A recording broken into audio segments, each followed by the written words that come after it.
हाँ जी सारिਆਂ ਨੂੰ सत श्री अकाल जी। स्वागत है तुहाडा सारिਆਂ ਦਾ जी अपने इस यूट्यूब चैनल ते। उम्मीद है भी तुहाडी तैयारी है जिहड़ी वधिया चल रही होगी, तुसीं तैयारी वधिया करदे होवोगे। अपने कंसैप्ट है जिहड़े वो भी तुसीं क्लीयर करते रहने बई लगातार। ज़्यादा तुसीं मैं जिवें तुहानूं वार वार कहना हुन्ना है ना बई तुसीं यार वो थोड़ा जिहा प्रश्नां ते थोड़ा घट डिपेंड रहना है, बराबर मतलब इनू रखना है बराबर तोल के। जे तुसीं ऐ सोच रहे हो मन दे विच भी ये मतलब इस तरह के सारे प्रश्न मैं कर लवां, याद ही कर ला मैं, तो वो तुसीं इस तरह का कुछ काम ना करियो भाई, है ना। क्योंकि मैनू जो स्टूडेंट प्रश्न भेजते हैं फिर मैनू एवें लगता है भी यार ये प्रश्न है जिहड़ा इहदी शायद मैनू लगता भी जां तां ऑप्शन नहीं सही पाए हुए किसी ने, तो जां मैनू एवें लगता भी ये प्रश्न की शब्दावली है जिहड़ी वो वधिया नहीं गी अपने हिसाब नाल। तो मैनू इस तरह लगता रहिंदा, फिर मैं उस तुहाडे नाल शेयर नहीं करता बस जिहड़ी गल है। फिर मैनू ऐ हुंदा भी इस चीज़ तो बचे स्टूडेंट, है ना। आ लो इहदी सब तो ज़्यादा डिमांड सी, चलो अज यही करवाना। एक छड्डता मैं बई टैसट विचों, वो मैं करा दूँगा कोई गल नहीं। हाँ वो किते एवें टेंशन च आ जाओ, सिर फड़ के बह जाओ भी सर वो भी नहीं करवाया, करवा दूँगा वो कोई गल नहीं। इनू देखते आपां, ठीक है।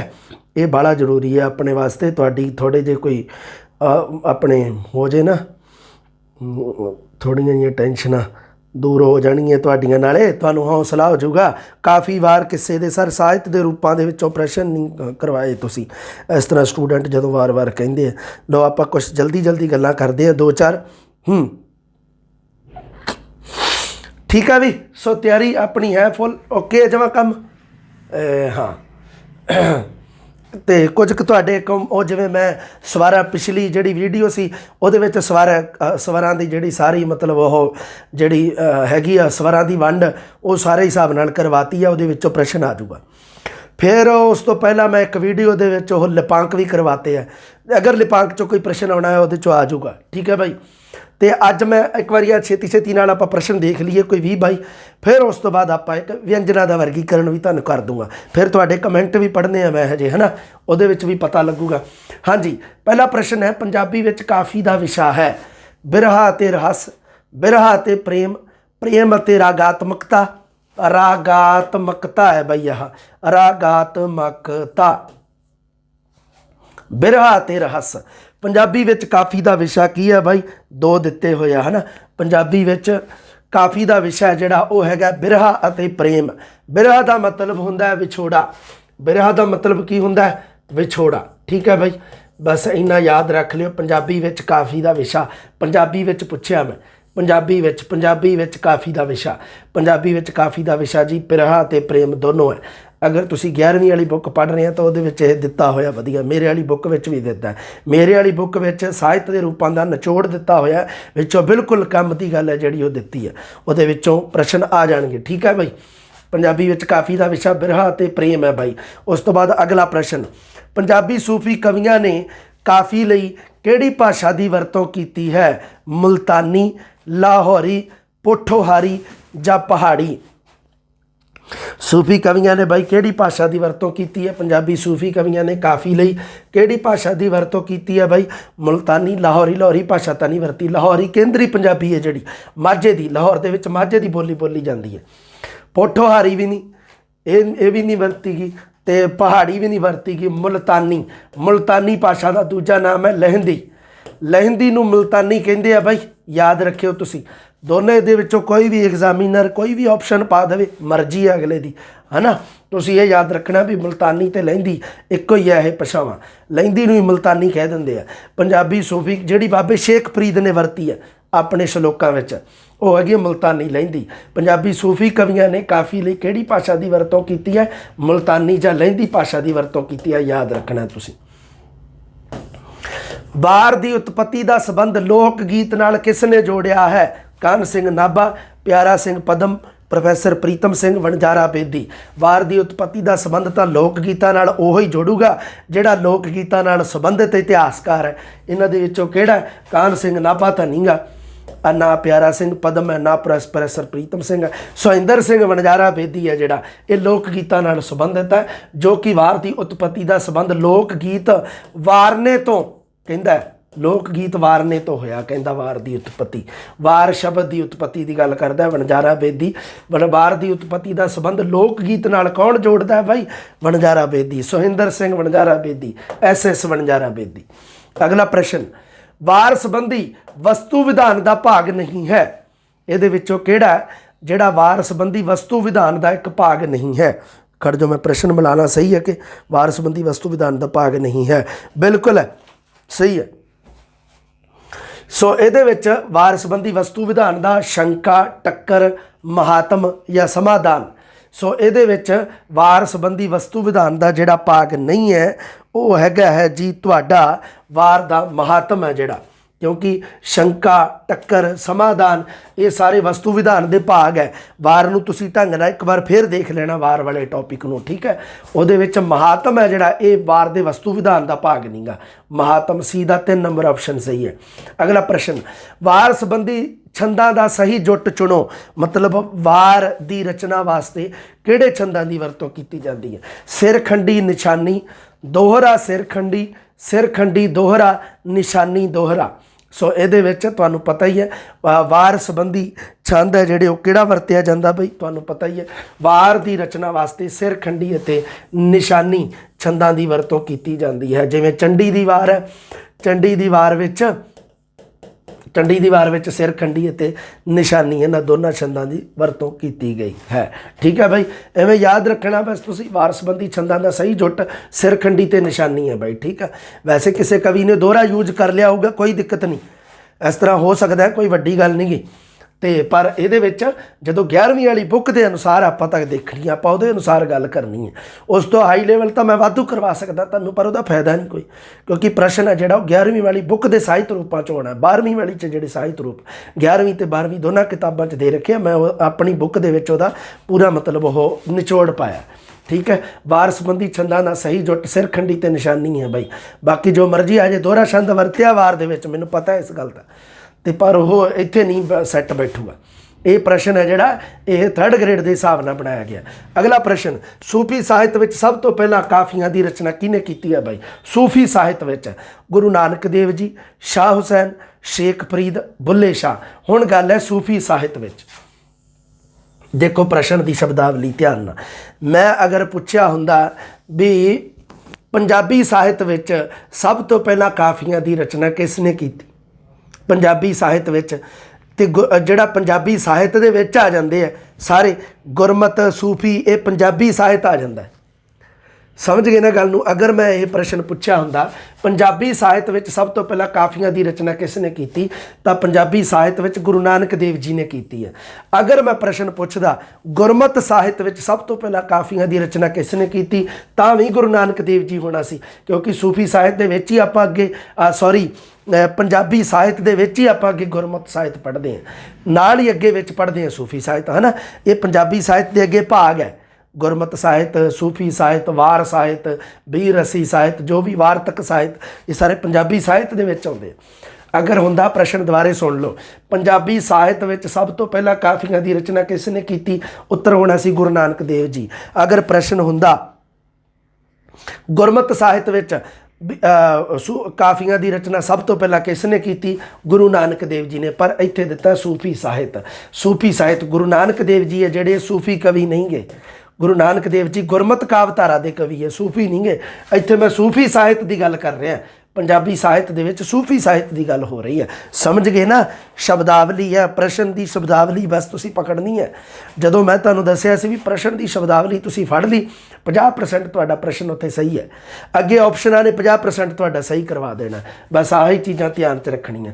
ते हुण तुसी देख लो, शेख फरीद ने तो बई काफियां की रचना की नहीं गी। शेख फरीद ने तो बाबा शेख फरीद ने तो शब्द ते सलोकां की रचना की है, शब्द ते सलोक काव रूपां च, ते काफ़ी काव रूप दे विच जां तां शाह हुसैन ने की है ते बुल्ले शाह ने। हुण इहदे विच सब तो पहला शाह हुसैन दा काल है जिहड़ा, पहला है शाह हुसैन है जिहड़ा गुरु नानक देव जी के समय होया, ये नानक काल का कवि है। बुल्ले शाह जिहड़ा उत्तर नानक काल का कवि है, मतलब बुल्ले शाह बाद च होया, इस करके सही उत्तर शाह हुसैन है भाई, ठीक है। सूफी साहित्य में सब तो पहला काफियां की रचना शाह हुसैन ने की है। अगला प्रश्न देवियों और सज्जनों आपकी स्क्रीन पर ये रहा, हाँ पंजाबी किस्सा काव्य विच फारसी काव्य तो प्रभावित है। पंजाबी किस्सा काव्य, पंजाबी नहीं होई पंजाबी, पंजाबी किस्सा काव्य किस फारसी काव्य तो प्रभावित है? रजमियाँ, सजमियाँ, बजमियाँ या मुक्तक? आता हूँ ही देखता मैं, सजमियाँ, सजमियाँ कोई काव्य नहीं गा, रजमियाँ तो बजमियाँ ही है ना। रजमियाँ तो बजमियाँ पंजाबी किस्सा काव्य है जिहड़ा ये फारसी दे रजमियाँ के बजमियाँ दो ही रह गए फिर तो 7 नंबर दे विच है ना। ये है भाई बजमियाँ काव्य चों प्रभावित है भाई। बजमियाँ फारसी काव्य तो, पंजाबी किस्सा काव्य है जिहड़ा ये फारसी दे बजमियाँ काव्य रूप तो प्रभावित है, जिहदे विच प्रेम कहानियां संबंधी किस्से लिखे जाते सीगे। बस उत्थों ही लैके पंजाबी दे विच लिखे जाण लगे है। किस्सा रचना लई सब तो प्रसिद्ध अते सफल छंद किहड़ा है भाई? किस्सा रचना वास्ते सब तो प्रसिद्ध पुछया मैं, किसे वास्ते वरते तो वाधू गए है छंद। छंदा सब तो पहला किस्सा जगत दे विच दवैया छंद वरत्या गया। सब तो पहला किस्सा दवैया छंद च लिखिया गया, दमोदर ने जिहड़ा लिखिया। पंजाबी का सब तो पहला किस्साकार दमोदर है, दमोदर ने लिखिया दवैया छंद। उस तो बाद अगे आ गया पीलू, पीलू ने वरत्या दोहरा छंद। लै अगे उन्हें दोहरे छंद विच लिखिया जिहड़ा मिर्जे साहब वाला किस्सा।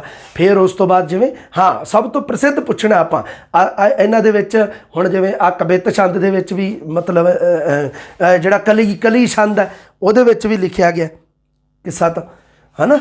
इस तरह करके जिहड़ा अपने दोहरे च भी लिखिया गया, दवैये च तो लिखिया ही है, दमोदर ने लिखिया, हाशम शाह ने दवैया छंद च लिखिया। सब तो प्रसिद्ध तो सफल छंद है जिहड़ा वो हैगा बैंत छंद।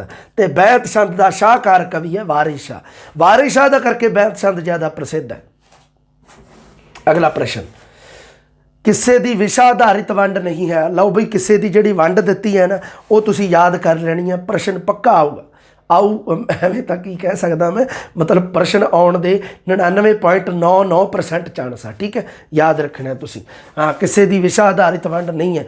प्रीत किस्से, सदाचारक किस्से, स्थानक किस्से या रोमांटिक किस्से, ये भी तुसीं देख लेना है ना। प्रश्न की शब्दावली मैं यदि मिला ला थोड़ी जी सही है कि नहीं। किस्से की विशा आधारित वंड नहीं है, बिल्कुल सही है भाई। आ विषय आधारित वंड है। प्रीत किस्सा, स्थानिक किस्सा, रोमांटिक किस्सा, सदाचारक किस्सा है जिहड़ा ਇਹਦੇ ਵਿੱਚ हाँ ਜਿਹੜਾ हाँ प्रीत किस्सा, सदाचारक किस्सा, रोमांटिक किस्सा ये किस्से की विषय आधारित वंड है। स्थानक किस्सा नहीं भाई, स्थानिक किस्सा विषय आधारित वंड नहीं गी। अगला प्रश्न देख लो तुसी, कविता कल्पना ते भावां दी भाषा है, ये कथन किस विद्वान का है? ਜਿਹੜੀ देखो कविता संबंधी जिन्ने भी दे रखे है ना अपने की ना लेंदे आ ਜਿਹੜੀਆਂ परिभाषावां दे रखियां जरूर याद रखियो। कविता नूं कल्पना ते भावां दी भाषा किहने कहा है? हैजलिट, कारलाइल, प्रोफैसर मोहन सिंह या एडगर एलन?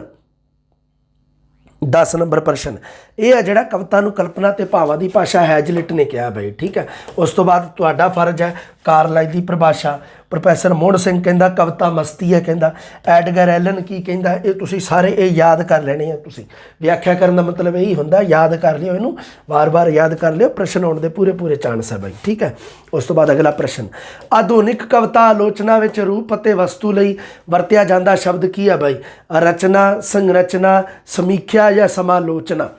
आधुनिक कविता आलोचना विच रूप अते वस्तु लई वरतिया जांदा शब्द किहड़ा है? हुण तुसीं ऐ समझ लो पहला रूप ते वस्तु ये की बलावां हुंदियां। रूप समझ लो भी एक बर्तन है, रूप एक भांडा है ते उहदे विच वस्तु कोई चीज़ पाई हुई है। रूप एक भांडा है, रूप की है भाई एक भांडा ते वस्तु मतलब उस दे विच कोई चीज़ पाई हुई है। ये कविता दे 2 तत्त हुंदे सीगे। ये रूप हुंदा सीगा बाहरी तत्त, बाहरी, इहदे विच कविता दे बाहरी गुण आ जांदे सीगे, बाहरी गुण। ठीक है, बाहरी गुण भी कविता लिखण दा रचण दा जिहड़ा ढंग तरीका वो सारे बाहरी गुणां च आ जांदे सीगे। ठीक है, कविता दी शब्द जड़त सारा सब कुछ। अगे वस्तु अंदरूनी, ये हुंदा सी कविता दा अंदरूनी गुण, अंदरूनी गुण। ये पहला आधुनिक कविता आलोचना तो पहला, मतलब आधुनिक तो पहला उदों की हुंदा सीगा रूप ते वस्तु दोनों नूं अड अड करके विचारिया जांदा सीगा। रूप ते वस्तु दो वख वक्र शब्द सी, कोई तो ज़्यादा, कोई तो कवि ज़्यादा रूप ते प्रभाव मतलब ज़्यादा रूप दे हिसाब नाल ਕਵਿਤਾ ਦੇ ਬਾਹਰੀ ਗੁਣਾਂ ਨੂੰ ਜ਼ਿਆਦਾ ਫੋਲੋ ਕਰਦਾ ਸੀਗਾ, ਕੋਈ ਕਵੀ ਉਹਦੇ ਅੰਦਰੂਨੀ ਗੁਣਾਂ ਨੂੰ ਜ਼ਿਆਦਾ ਫੋਲੋ ਕਰਦਾ ਸੀਗਾ। ਉਹ ਕਹਿੰਦਾ ਸੀਗਾ ਵੀ ਕਵਿਤਾ ਦੇ ਵਿੱਚ ਜਿਹੜਾ ਵਿਸ਼ਾ ਕੋਈ ਮੰਨ ਲਓ ਜਿਹੜੀ ਚੀਜ਼ ਆਪਾਂ ਦੱਸਣੀ ਚਾਹੁੰਦੇ ਆ ਉਹ ਹੀ ਬਸ ਚੱਜ ਦੀ ਹੋਣੀ ਚਾਹੀਦੀ ਹੈ, ਕਵਿਤਾ ਦਾ ਬਾਹਰੀ ਗੁਣ ਕੋਈ ਦਿੱਕਤ ਨਹੀਂ ਕਹਿੰਦਾ, ਚਾਹੇ ਕਿਵੇਂ ਦੀ ਬਣਾਵਟ ਹੋਵੇ ਹੈ ਨਾ। ਪਰ ਇਹਦੇ ਵਿੱਚ ਕੀ ਆ, ਹੁਣ ਆਧੁਨਿਕ ਕਵਿਤਾ ਆਲੋਚਨਾ ਦੇ ਵਿੱਚ ਰੂਪ ਅਤੇ ਵਸਤੂ ਦੋਨਾਂ ਵਾਸਤੇ ਇੱਕੋ ਹੀ ਸ਼ਬਦ ਵਰਤ ਲਿਆ ਜਾਂਦਾ ਹੈ, ਜਿਹਨੂੰ ਕਿਹਾ ਜਾਂਦਾ ਹੈ ਸੰਰਚਨਾ। ਸੰਰਚਨਾ ਸ਼ਬਦ ਹੈ ਜਿਹੜਾ ਇਹ ਅਰੂਪ ਅਤੇ ਵਸਤੂ ਦੋਨਾਂ ਵਾਸਤੇ ਵਰਤਿਆ ਜਾਂਦਾ ਹੈ। ਯਾਦ ਰੱਖਣਾ ਤੁਸੀਂ, ਬਹੁਤ ਇੰਪੋਰਟੈਂਟ ਪ੍ਰਸ਼ਨ ਹੈ, ਠੀਕ ਹੈ ਬਾਈ। ਉਸ ਤੋਂ ਬਾਅਦ ਕਵਿਤਾ ਵਿੱਚ ਅਣਕਿਹਾ ਅਤੇ ਅਣਵੇਖਿਆ ਦੀ ਪ੍ਰਤੀਨਿਧਤਾ ਕਿਹੜਾ ਤੱਤ ਕਰਦਾ ਹੈ? ਕਵਿਤਾ ਦੇ ਵਿੱਚ ਅਣਕਹੇ ਅਤੇ ਅਣਵੇਖੇ ਵਿਸ਼ੇ ਦੀ ਪ੍ਰਤੀਨਿਧਤਾ ਕੌਣ ਕਰਦਾ ਹੈ ਬਾਈ? ਕਲਪਨਾ, ਬਿੰਬ, ਪ੍ਰਤੀਕ ਜਾਂ ਕਾਵ ਭਾਸ਼ਾ। 12 ਨੰਬਰ ਪ੍ਰਸ਼ਨ ਤੁਹਾਡਾ, ਠੀਕ ਹੈ ਬਾਈ। ਜਦੋਂ ਤੁਸੀਂ ਪੜ੍ਹਦੇ ਆ ਨਾ, ਜਿਵੇਂ ਜਦੋਂ ਤੁਸੀਂ ਪੜ੍ਹੋਗੇ ਇਹਦੀ ਥਿਓਰੀ ਤਾਂ ਉਹਦੇ ਵਿੱਚ ਆਉਂਦਾ ਹੈ ਵੀ ਪ੍ਰਤੀਕ ਹੈ ਜਿਹੜੇ ਉਹ ਕਵਿਤਾ ਵਿੱਚ ਅਣਕਹੇ ਅਤੇ ਅਣਵੇਖੇ ਵਿਸ਼ੇ ਦੀ ਪ੍ਰਤੀਨਿਧਤਾ ਕਰਦੇ ਹਨ। ਅਣਕਹੇ ਮਤਲਬ ਜੋ ਨਹੀਂ ਕਿਹਾ ਜਾਂਦਾ, ਅਣਵੇਖਿਆ ਮਤਲਬ ਜਿਸ ਨੂੰ ਨਹੀਂ ਵੇਖਿਆ, ਉਸ ਦੇ ਵਾਸਤੇ ਇਹਨਾਂ ਵਾਸਤੇ ਜੋ ਮਤਲਬ ਨਹੀਂ ਆਪਾਂ ਕਹਿ ਸਕਦੇ, ਜੋ ਆਪਾਂ ਨਹੀਂ ਵੇਖ ਸਕਦੇ, ਉਹਨੂੰ ਪ੍ਰਤੀਕ ਰੂਪ ਵਿੱਚ ਫਿਰ ਕਵਿਤਾ ਦੇ ਵਿੱਚ ਦਿਖਾਇਆ ਜਾਂਦਾ, ਪ੍ਰਤੀਕ ਰੂਪ ਵਿੱਚ। ਇਸ ਕਰਕੇ ਇਹਦਾ ਸਹੀ ਉੱਤਰ ਪ੍ਰਤੀਕ ਹੈ। ਅਗਲਾ ਪ੍ਰਸ਼ਨ, ਗੀਤ ਕਾਵ ਰੂਪ ਹੈ ਬਾਈ, ਕਿਹੜਾ ਕਾਵ ਰੂਪ ਹੈ ਗੀਤ? ਅੰਤਰਮੁਖੀ, ਬਾਹਰਮੁਖੀ, ਬਹੁਮੁਖੀ ਜਾਂ ਦੋਮੁਖੀ? ਠੀਕ ਹੈ, ਅੰਤਰਮੁਖੀ ਜਾਂ ਬਾਹਰਮੁਖੀ ਜਾਂ ਬਹੁਮੁਖੀ ਜਾਂ ਦੋਮੁਖੀ। ਗੀਤ ਕਾਵ ਰੂਪ ਹੈ ਜਿਹੜਾ ਇਹ ਅੰਤਰਮੁਖੀ ਹੈ ਬਾਈ, ਠੀਕ ਹੈ, ਇਹ ਯਾਦ ਰੱਖਣਾ ਤੁਸੀਂ। ਅੱਗੇ ਅਗਲਾ ਪ੍ਰਸ਼ਨ, ਪ੍ਰੇਮ ਪ੍ਰਧਾਨ ਕਿੱਸਿਆਂ ਦਾ ਮੁੱਖ ਵਿਸ਼ਾ ਕਿਹੜਾ ਹੈ ਬਾਈ? ਪ੍ਰੇਮ ਪ੍ਰਧਾਨ ਕਿੱਸਿਆਂ ਦਾ ਸਦਾਚਾਰ, ਇਸ਼ਕ, ਸੁਰਮਗਤੀ ਜਾਂ ਬਿਰਹਾ? ਪ੍ਰੇਮ ਪ੍ਰਧਾਨ ਕਿੱਸਿਆਂ ਦਾ ਮੁੱਖ ਵਿਸ਼ਾ ਜਿਹੜਾ ਬਾਈ ਉਹ ਇਸ਼ਕ ਰਹੂਗਾ। ਹਾਲਾਂਕਿ ਪ੍ਰੇਮ ਪ੍ਰਧਾਨ ਕਿੱਸਿਆਂ ਵਿੱਚ ਜ਼ਿਆਦਾਤਰ ਬਿਰਹਾ ਵੀ ਆ ਜਾਂਦਾ, ਪਰ ਬਿਰਹਾ ਦੂਜੇ ਰੂਪ ਵਿੱਚ ਆਉਂਦਾ, ਉਹ ਮੁੱਖ ਵਿਸ਼ੇ ਰੂਪ ਵਿੱਚ ਨਹੀਂ ਆਉਂਦਾ ਗਾ। ਆਹ ਤਾਂ ਨਹੀਂ ਗੇ ਪ੍ਰੇਮ ਪ੍ਰਧਾਨ ਕਿੱਸਿਆਂ ਵਿੱਚ ਸਦਾਚਾਰ, ਸੂਰਮਗਤੀ ਨਹੀਂ। ਹਾਂ, ਇਹਦੇ ਨਾਲ ਸਹਾਇਕ ਹੋ ਸਕਦੇ ਆ ਪ੍ਰੇਮ ਪ੍ਰਧਾਨ ਕਿੱਸਿਆਂ ਵਿੱਚ, ਜਿਵੇਂ ਹੀਰ, ਜਿਵੇਂ ਦਮੋਦਰ ਵਾਲੇ ਕਿੱਸੇ ਵਿੱਚ ਉਹ ਇੱਕ ਪ੍ਰੇਮ ਪ੍ਰਧਾਨ ਕਿੱਸਾ ਹੈ। ਹੀਰ ਵਾਲਾ ਕਿੱਸਾ ਜਿਹੜਾ ਉਹ ਇਸ਼ਕ ਨਾਲ ਸੰਬੰਧਿਤ ਹੈ, ਇਸ਼ਕ ਦੇ ਵਿਸ਼ੇ ਨਾਲ। ਉਹਦੇ ਵਿੱਚ ਜਦੋਂ ਹੀਰ ਨੂਰੇ ਚੰਦੜ ਨਾਲ ਲੜਾਈ ਕਰਦੀ ਹੈ, ਤਲਵਾਰ ਦੇ ਨਾਲ ਉਹਨੂੰ ਮਾਰ ਦਿੰਦੀ ਹੈ ਅਤੇ ਉਹਦੀ ਸੂਰਮਗਤੀ ਵੀ ਦਿਖਾਈ ਹੈ। ਪਰ ਉਹ ਇਹਦਾ ਮਤਲਬ ਇਹ ਨਹੀਂ ਗਾ ਵੀ ਉਹਦੇ ਵਿੱਚ ਸਾਰਾ ਮਤਲਬ ਮੁੱਖ ਵਿਸ਼ਾ ਹੀ ਮਤਲਬ ਉਹਦਾ ਹੋ ਗਿਆ ਸੂਰਮਗਤੀ, ਨਾ ਬਿਲਕੁਲ ਨਹੀਂ। ਸਦਾਚਾਰਕ ਚੰਗੇ ਗੁਣਾਂ ਦੀ ਵੀ ਗੱਲ ਕੀਤੀ ਜਾਂਦੀ ਹੈ, ਪਰ ਇਹ ਨਹੀਂ ਮੁੱਖ ਵਿਸ਼ਾ ਪੁੱਛਿਆ। ਪ੍ਰੇਮ ਪ੍ਰਧਾਨ ਕਿੱਸਿਆਂ ਵਿੱਚ ਮੁੱਖ ਵਿਸ਼ਾ ਹਮੇਸ਼ਾ ਇਸ਼ਕ ਰਹਿੰਦਾ, ਇਸ਼ਕ ਤੋਂ ਗੱਲ ਚੱਲਦੀ ਹੈ, ਫਿਰ ਗੱਲ ਆਉਂਦੀ ਹੈ ਬਿਰਹਾ ਤੇ ਬਾਅਦ ਦੀ ਗੱਲ ਹੈ। ਮੁੱਖ ਵਿਸ਼ਾ ਜਿਹੜਾ ਉਹ ਇਸ਼ਕ ਹੈ। ਇਸ ਤਰ੍ਹਾਂ ਯਾਦ ਰੱਖਣੀ ਆ ਤੁਸੀਂ, ਇਹ ਕਨਸੈਪਟ ਕਲੀਅਰ ਰੱਖਣੇ ਆਪਣੇ। ਅਗਲਾ ਪ੍ਰਸ਼ਨ ਦੇਖਦੇ ਹਾਂ ਬਾਈ ਦੇਵੀ ਔਰ ਸੱਜਣੋ। 15 ਨੰਬਰ, ਸਾਹਿਤ ਦਾ ਸਭ ਤੋਂ ਪਹਿਲਾ ਰੂਪ ਕਿਹੜਾ ਬਾਈ? ਗਜ਼ਲ, ਗੀਤ, ਕਵਿਤਾ, ਕਿੱਸਾ? ਸਾਹਿਤ ਦਾ ਸਭ ਤੋਂ ਪਹਿਲਾ ਰੂਪ ਤਾਂ ਬਾਈ ਕਵਿਤਾ ਹੈ, ਠੀਕ ਹੈ ਬਾਈ। ਸਾਹਿਤ ਦਾ ਸਭ ਤੋਂ ਪਹਿਲਾਂ, ਸਾਹਿਤ ਦੇ ਦੋ ਰੂਪ ਹੁੰਦੇ ਆ, ਇੱਕ ਕਵਿਤਾ, ਇੱਕ ਵਾਰਤਕ, ਜਿਹਨੂੰ ਗੱਦ ਪਦ ਕਹਿ ਦਿੰਦੇ ਆ ਤੁਸੀਂ, ਹੈ ਨਾ। ਜਿਹੜੀ ਗਦ ਰੂਪ ਵਿੱਚ ਵਾਰਤਕ ਲਿਖੀ ਜਾਂਦੀ ਹੈ ਅਤੇ ਪਦ ਰੂਪ ਵਿੱਚ ਕਵਿਤਾ ਲਿਖਣੀ ਸ਼ੁਰੂ ਹੋਈ ਹੈ। ਸਭ ਤੋਂ ਪਹਿਲਾ ਰੂਪ ਸਾਹਿਤ ਦਾ ਇਹ ਜਿਹੜਾ ਹੈਗਾ ਜੀ ਕਵਿਤਾ। ਵਾਰਤਕ ਦੀ ਉਤਪਤੀ ਤਾਂ ਬਹੁਤ ਬਾਅਦ 'ਚ ਜਾ ਕੇ ਹੋਈ ਹੈ, ਸਭ ਤੋਂ ਪਹਿਲਾਂ ਕਵਿਤਾ ਹੀ ਚੱਲਦੀ ਰਹੀ ਹੈ। ਅਗਲਾ ਪ੍ਰਸ਼ਨ, ਗੀਤ ਨਾਲ ਸੰਬੰਧਿਤ ਸ਼ਬਦ ਲਾਇਰਾ ਹੈ। ਇਹ ਲਾਇਰਾ ਹੈ ਕੀ ਆ ਬਾਈ? ਇੱਕ ਯੂਨਾਨੀ ਸ਼ਬਦ ਹੈ, ਇੱਕ ਸੰਗੀਤਕ ਸਾਜ਼ ਹੈ। ਦੋਨੋਂ ਸਹੀ ਹਨ ਜਾਂ ਦੋਨਾਂ ਵਿੱਚੋਂ ਕੋਈ ਨਹੀਂ। ਗੀਤ ਨਾਲ ਜਿਹੜਾ ਸੰਬੰਧਿਤ ਸ਼ਬਦ ਹੈ ਲਾਇਰਾ ਤੋਂ ਹੀ ਬਣਿਆ ਲਿਰਿਕਸ, ਹੈ ਨਾ। ਲਿਰਿਕਸ ਹੁੰਦੇ ਆ ਜਿਹੜੇ ਗੀਤ ਦੇ ਬੋਲ ਆਪਾਂ ਕਹਿੰਦੇ ਹਾਂ, ਹੈ ਨਾ। ਲਿਰਿਕਸ ਜਿਹੜੀਆਂ ਗੀਤ ਦੀਆਂ ਲਾਈਨਾਂ, ਜਿਹੜੀਆਂ ਲਿਰਿਕਸ, ਗੀਤ ਨਾਲ ਸੰਬੰਧਿਤ ਸ਼ਬਦ ਲਾਇਰਾ ਜਿਹੜਾ ਉਹ ਇੱਕ ਯੂਨਾਨੀ ਸ਼ਬਦ ਹੈ, ਜਿਸ ਦਾ ਅਰਥ ਹੁੰਦਾ ਹੈ ਸੰਗੀਤਕ ਸਾਜ਼। ਗੀਤ ਨਾਲ ਸੰਬੰਧਿਤ ਸ਼ਬਦ ਲਾਇਰਾ ਇੱਕ ਯੂਨਾਨੀ ਸ਼ਬਦ ਵੀ ਹੈ, ਇੱਕ ਸੰਗੀਤਕ ਸਾਜ਼ ਵੀ ਹੈ। ਕਿਵੇਂ ਲੱਗਿਆ ਪ੍ਰਸ਼ਨ ਤੁਹਾਨੂੰ? ਘੈਂਟ ਹੈ ਕਿ ਨਹੀਂ? ਦੇਖਿਆ ਆ, ਦੇਖੋ ਸ਼ਬਦਾਵਲੀ ਦੇਖੋ, ਗੀਤ ਨਾਲ ਸੰਬੰਧਿਤ ਸ਼ਬਦ ਲਾਇਰਾ ਹੈ। ਲਾਇਰਾ ਇੱਕ ਯੂਨਾਨੀ ਸ਼ਬਦ ਵੀ ਹੈ, ਇੱਕ ਸੰਗੀਤਕ ਸਾਜ਼ ਵੀ ਹੈ, ਦੋਨੋਂ ਸਹੀ ਹਨ, ਠੀਕ ਹੈ ਬਾਈ। ਅਗਲਾ ਪ੍ਰਸ਼ਨ, ਗੀਤ ਸੰਬੰਧੀ ਤੱਤ ਨਹੀਂ ਹੈ ਸੰਗੀਤਾਤਮਕਤਾ। ਇਹ ਤਾਂ ਬਾਹਲੀ ਜ਼ਰੂਰੀ ਹੈ, ਇਹ ਤਾਂ ਹੈਗਾ ਹੈ। ਨਿਜਤਾ, ਸੰਖੇਪਤਾ, ਵਸਤੂਨਿਸ਼ਟਤਾ। 17 ਨੰਬਰ ਦਾ ਹਾਂ ਸਹੀ ਹੈ। ਗੀਤ ਸੰਬੰਧੀ ਤੱਤ ਨਹੀਂ ਹੈ, ਸੰਗੀਤਾਤਮਕਤਾ ਤਾਂ ਬਹੁਤ ਪ੍ਰਮੁੱਖ ਤੱਤ ਹੈ ਗੀਤ ਦਾ। ਨਿਜਤਾ ਵੀ ਹੋਣੀ ਚਾਹੀਦੀ ਹੈ, ਠੀਕ ਹੈ ਹਾਂ। ਅਤੇ ਕਿਉਂਕਿ ਇਹ ਜਿਹੜਾ ਹੈਗਾ ਇਹ ਉੱਪਰ ਜਿਵੇਂ ਆਪਾਂ ਪੜ੍ਹਿਆ ਹੈ ਨਾ, पिछला प्रश्न एक वो भी देखते हैं आप, 1 मिनट द्वारे दसदा तुहानूं। गीत संबंधी तत्त संखेप, तो गीत संखेप होना चाहिए भाई, ज़्यादा लंबा गीत है जिहड़ा वो फिर विशा टुटदा उहदा ते वो नीरस हो जाता है ना। वस्तुनिष्ठता कोई ऑप्शन नहीं है, तो वही पाता मैं चक के। गीत संबंधी तत्त आ तिन्ने हैगे आ, वस्तुनिष्ठ नहीं हैगा, है ना। गीत है जिहड़ा अंतरमुखी काव्य रूप है भाई, अंतरमुखी सी ना गीत, गीत अंतरमुखी सीगा ते फिर यह निजता हो गया ना। अंतरमुखी मतलब निजता ही हुंदा एक तरह का। अगला प्रश्न, आधुनिक पंजाबी गज़ल किस रूपाकार तो प्रभावित है? उर्दू, फारसी, अरबी या हिंदी? आधुनिक पंजाबी गज़ल, आधुनिक पंजाबी गज़ल देखो भाई एवें है गल। पंजाबी साहित्य विच गज़ल जिहड़ी गज़ल जदों रचनी शुरू हुई है, पंजाबी साहित्य विच जदों गज़ल की रचना शुरू हुई है तो उदों हुई है फारसी के प्रभाव हेठ। एक हुंदी है पंजाबी विच गज़ल की रचना शुरू होनी, इहदा मतलब भी गज़ल की रचना आधुनिक तो पहला भी हो सकती है शुरू, समझ गए ना। फारसी वाला खत्म हो गया कहानी। हुण इन्हें पूछा प्रश्न, देखो प्रश्न कहता आधुनिक पंजाबी गज़ल, उन्हें सीधा नहीं पूछा भी पंजाबी गज़ल किस रूपाकार तो प्रभावित है।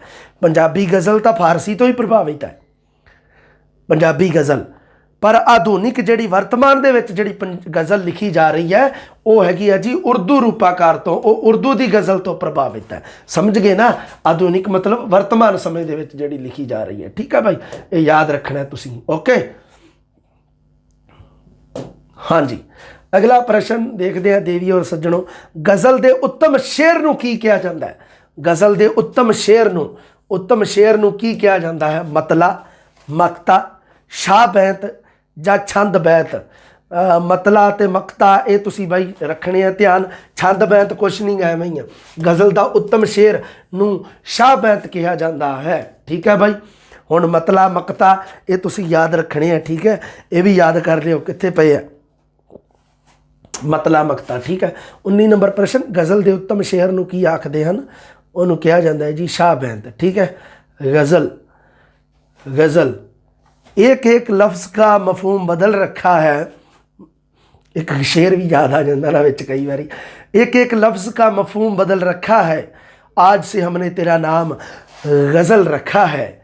मैंने शाहों की मोहब्बत का भ्रम तोड़ दिया, मैंने शाहों की मोहब्बत का भ्रम तोड़ दिया, मेरे कमरे में भी एक ताजमहल रखा है।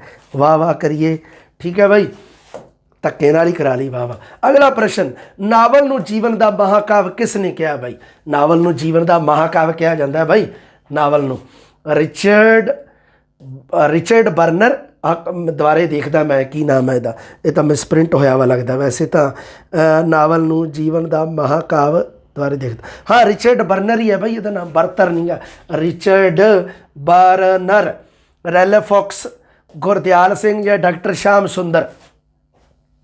नावल नूं जीवन का महाकाव्य जिहड़ा कहण वाला बंदा वो है जी रैल्फ फॉक्स, ठीक है भाई, रैल्फ फॉक्स। ये प्रश्न भी याद रखना तुसी, बड़ा इंपोर्टेंट है। अगला प्रश्न, आरंभ विच नाटक शब्द का अर्थ सी? हुण मैं आरंभ विच पूछया भाई, आरंभ विच, बाद विच इहदे अर्थां च तब्दीली भी आई है, पर आरंभ विच नाटक शब्द की वरतों किहड़े वास्ते वरती जाती सी? आरंभ विच नकल, रंगमंच, नाच या गीत? 21 नंबर प्रश्न, आरंभ विच नाटक शब्द का अर्थ नाच सी, बाद विच हौली हौली इसका अर्थ नकल के रूप विच भी वरत्या जान लगा सी। नकलची नहीं होंदे जिहड़े नकलां लाउंदे आ, जिहड़े नकल भंड वगैरह जिहड़े हुंदे आ, है ना, नकल उतारते हैं जिहड़े नकल रूप च, एक नाटक ही हुंदा है ना। आरंभ विच नाटक शब्द का अर्थ नाच तो ही लिया जाता सीगा, पर बाद विच इस दे अर्थ है जिहड़े उस नूं नकल नाल भी जोड़ दिता गया। इस करके आरंभ विच जदों गल आऊगी तां नाच सही उत्तर तुहाडा होऊगा, ऑप्शन सही होगा नाच। अरस्तू ने नाटक दे किन्ने रूप दसे हन जी? 22 नंबर प्रश्न, अरस्तू ने नाटक दे किन्ने रूप दसे हैं जी? अरस्तू ने नाटक दे दसे हैं जी 2 रूप। आ प्रश्न शायद मैनूं लगदा ऑप्शन गलत सीगा, है ना, मैं तुहानूं दस्सिया होया जिवें, है ना, भी ऑप्शन मान लो गलत है, कोई दिक्कत नहीं, तुसीं घबराया ना करो, तुसीं थ्योरी देखा करो, उहदे पिछे थ्योरी पढ़ लिया करो, उहदे ही उस चीज़ नूं फैलाया ना करो, मतलब इस तरह ਵੀ ਉਹ ਮਤਲਬ ਇਸ ਤਰ੍ਹਾਂ ਉਹਨੂੰ ਪੁੱਛ ਲਿਆ, ਫਿਰ ਉਹਦੇ ਤੋਂ ਮੈਂ ਤੁਹਾਨੂੰ ਦੱਸਿਆ ਨਾ ਨੈਗੇਟਿਵ ਪ੍ਰਭਾਵ ਹੁੰਦਾ। ਮੈਂ ਜਿਵੇਂ ਤੁਹਾਨੂੰ ਵਾਰ-ਵਾਰ ਕਹਿਣਾ ਵੀ ਆਪਣੀ ਜਿਹੜੀ ਤੁਹਾਡੀ ਉਹ ਹੈਗੀ ਹੈ ਨਾ ਮਿਹਨਤ, ਉਹਨੂੰ ਥੋੜ੍ਹਾ ਜਿਹਾ ਉਹ ਰੱਖੋ, ਥੋੜ੍ਹਾ ਜਿਹਾ ਉਹਨੂੰ ਰਿਲੈਕਸ ਰੱਖੋ ਉਹਨੂੰ, ਠੀਕ ਹੈ। ਹਾਂ, ਦੋ ਹੈ ਜੀ ਅਰਸਤੂ ਨੇ ਨਾਟਕ ਦੇ ਦੋ ਰੂਪ ਦੱਸੇ ਆ, ਇੱਕ ਸੁਖਾਂਤ ਤੇ ਇੱਕ ਦੁਖਾਂਤ। ਅਗਲਾ ਪ੍ਰਸ਼ਨ, ਆਰੰਭ ਵਿੱਚ ਰੇਖਾ ਚਿੱਤਰ ਲਈ ਕਿਸ ਸ਼ਬਦ ਦੀ ਵਰਤੋਂ ਕੀਤੀ ਜਾਂਦੀ ਸੀ? ਵਾਰਤਕ, ਜੀਵਨੀ, ਨਿਬੰਧ ਜਾਂ ਕਹਾਣੀ? ਆਰੰਭ ਵਿੱਚ, ਮੈਂ ਪ੍ਰਸ਼ਨ ਦੇਖ ਲਾਂ ਪਹਿਲਾਂ, ਇਹਦੀ ਸਹੀ ਹੈ ਬਿਲਕੁਲ। ਹਾਂ, ਆਰੰਭ ਵਿੱਚ ਰੇਖਾ ਚਿੱਤਰ ਲਈ ਕਿਸ ਸ਼ਬਦ ਦੀ ਵਰਤੋਂ ਕੀਤੀ ਜਾਂਦੀ ਸੀ? ਠੀਕ ਹੈ ਬਾਈ, ਬਿਲਕੁਲ ਸਹੀ ਹੈ। ਤਾਂ ਆਰੰਭ ਵਿੱਚ ਰੇਖਾ ਚਿੱਤਰ ਲਈ ਵਾਰਤਕ, ਜੀਵਨੀ, ਨਿਬੰਧ ਜਾਂ ਕਹਾਣੀ? ਆਰੰਭ ਵਿੱਚ ਰੇਖਾ ਚਿੱਤਰ ਲਈ ਨਿਬੰਧ ਸ਼ਬਦ ਦੀ ਵਰਤੋਂ ਕੀਤੀ ਜਾਂਦੀ ਸੀ ਬਾਈ, ਇਹ ਵੀ ਯਾਦ ਰੱਖਣਾ ਤੁਸੀਂ। ਅਗਲਾ ਪ੍ਰਸ਼ਨ, ਨਿੱਕੀ ਕਹਾਣੀ ਦੀ ਘੋੜ ਦੌੜ ਨਾਲ ਤੁਲਨਾ ਕਿਸ ਨੇ ਕੀਤੀ ਹੈ ਬਾਈ? ਨਿੱਕੀ ਕਹਾਣੀ ਦੀ ਘੋੜ ਦੌੜ ਨਾਲ, ਉਹ ਕਹਿੰਦਾ ਵੀ ਨਿੱਕੀ ਕਹਾਣੀ ਹੈ ਜਿਹੜੀ ਇੱਕ ਘੋੜ ਦੌੜ ਵਰਗੀ ਹੈ, ਘੋੜੇ ਦੀ ਦੌੜ ਹੁੰਦੀ ਹੈ ਜਿਵੇਂ ਘੋੜਾ ਦੌੜਦਾ ਜਿਹੜਾ, ਨਿੱਕੀ ਕਹਾਣੀ ਜਿਹਦਾ ਆਰੰਭ ਤੇ ਅੰਤ ਮਹੱਤਵਪੂਰਨ ਹੁੰਦੇ ਆ। ਜਦੋਂ ਘੋੜਾ ਆਪਣੀ ਦੌੜ ਸ਼ੁਰੂ ਕਰਦਾ ਤਾਂ ਆਰੰਭ ਕਿਵੇਂ ਕਰਦਾ ਉਹ ਜ਼ਿਆਦਾ ਮਹੱਤਵਪੂਰਨ ਹੁੰਦਾ, ਤੇ ਆਪਣੀ ਦੌੜ ਖਤਮ ਕਿਵੇਂ ਕਰਦਾ ਉਹ ਜ਼ਿਆਦਾ ਮਹੱਤਵਪੂਰਨ ਹੁੰਦਾ ਹੈ। ਇਹ ਹੈ ਜਿਹੜਾ ਪ੍ਰਸ਼ਨ, ਇਹਦਾ ਤੁਹਾਡਾ ਸਹੀ ਉੱਤਰ ਹੈ ਜੀ ਸਹਿਜਵਿਕ।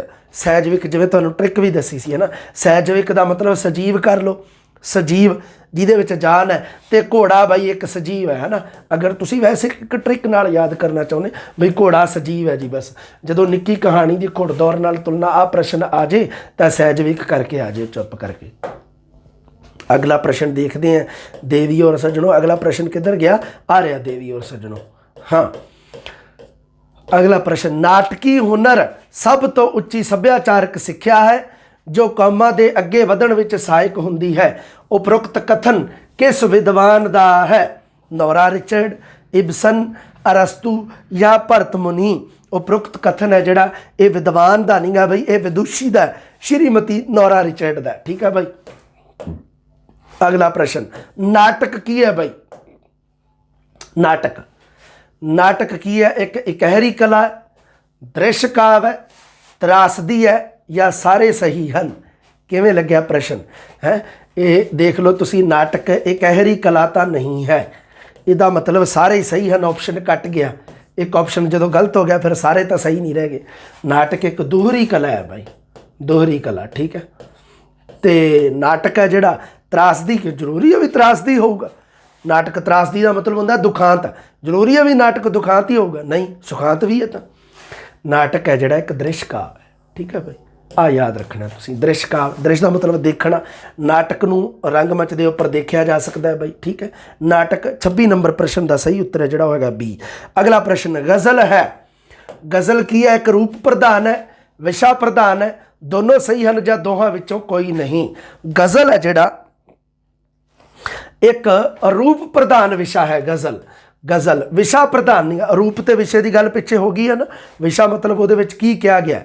ਤੇ ਗਜ਼ਲ ਦੀ ਅਸਲ ਦੇ ਵਿੱਚ ਬਨਾਵਟ ਹੈ ਨਾ ਜਿਹੜੀ ਗਜ਼ਲ ਦੇ ਵਿੱਚ, ਉਹ ਮਤਲਾ ਮਕਤਾ, ਉਹਦੇ ਮਤਲਬ ਜਿਹੜੇ ਉਹ ਪੂਰੇ ਮਤਲਬ ਜਿਹੜੇ ਸ਼ੇਰ ਵਗੈਰਾ ਦੀ ਜਿਹੜੀ ਹੁੰਦੀ ਪੂਰੀ ਇੱਕ ਜਿਹਨੂੰ ਕਹਿ ਦਿੰਦੇ ਆਪਾਂ, ਸ਼ਬਦ ਮੈਨੂੰ ਯਾਦ ਨਹੀਂ ਆ ਰਿਹਾ, ਤੋਲ ਤੁਕਾਂਤ ਵਗੈਰਾ ਜਿਹੜਾ ਪੂਰਾ ਪ੍ਰੋਪਰ ਹੋਵੇ ਜਿਹੜਾ, ਹੈ ਨਾ। ਇਸ ਕਰਕੇ ਇਹਨੂੰ ਰੂਪ ਪ੍ਰਧਾਨ ਵਿਸ਼ਾ ਵੀ, ਇਹਦੇ ਵਿੱਚ ਪ੍ਰਧਾਨ ਰੂਪ ਵਿੱਚ ਗਜ਼ਲ ਦੇ ਵਿੱਚ ਰੂਪ ਨੂੰ ਜ਼ਿਆਦਾ ਦੇਖਿਆ ਜਾਂਦਾ, ਸਮਝ ਗਏ ਨਾ।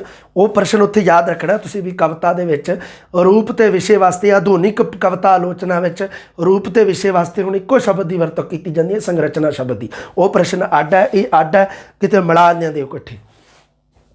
ਅਗਲਾ ਪ੍ਰਸ਼ਨ, ਕਵਿਤਾ ਨੂੰ ਕਲਪਨਾ ਦੀ ਪੈਦਾਵਾਰ ਕਿਸ ਨੇ ਕਿਹਾ ਬਈ? ਕਲਪਨਾ ਦੀ ਪੈਦਾਵਾਰ ਕਾਰਲਾਈਲ, ਹੈਜ਼ਲਿਟ, ਐਲਨ ਜਾਂ ਕਾਲਰਿਜ? ਕਵਿਤਾ ਨੂੰ ਕਲਪਨਾ ਦੀ ਪੈਦਾਵਾਰ ਤਾਂ ਬਾਈ ਕਾਲਰਿਜ ਨੇ ਕਿਹਾ ਹੈ, ਠੀਕ ਹੈ ਬਾਈ, ਇਹ ਵੀ ਯਾਦ ਰੱਖਣਾ ਤੁਸੀਂ।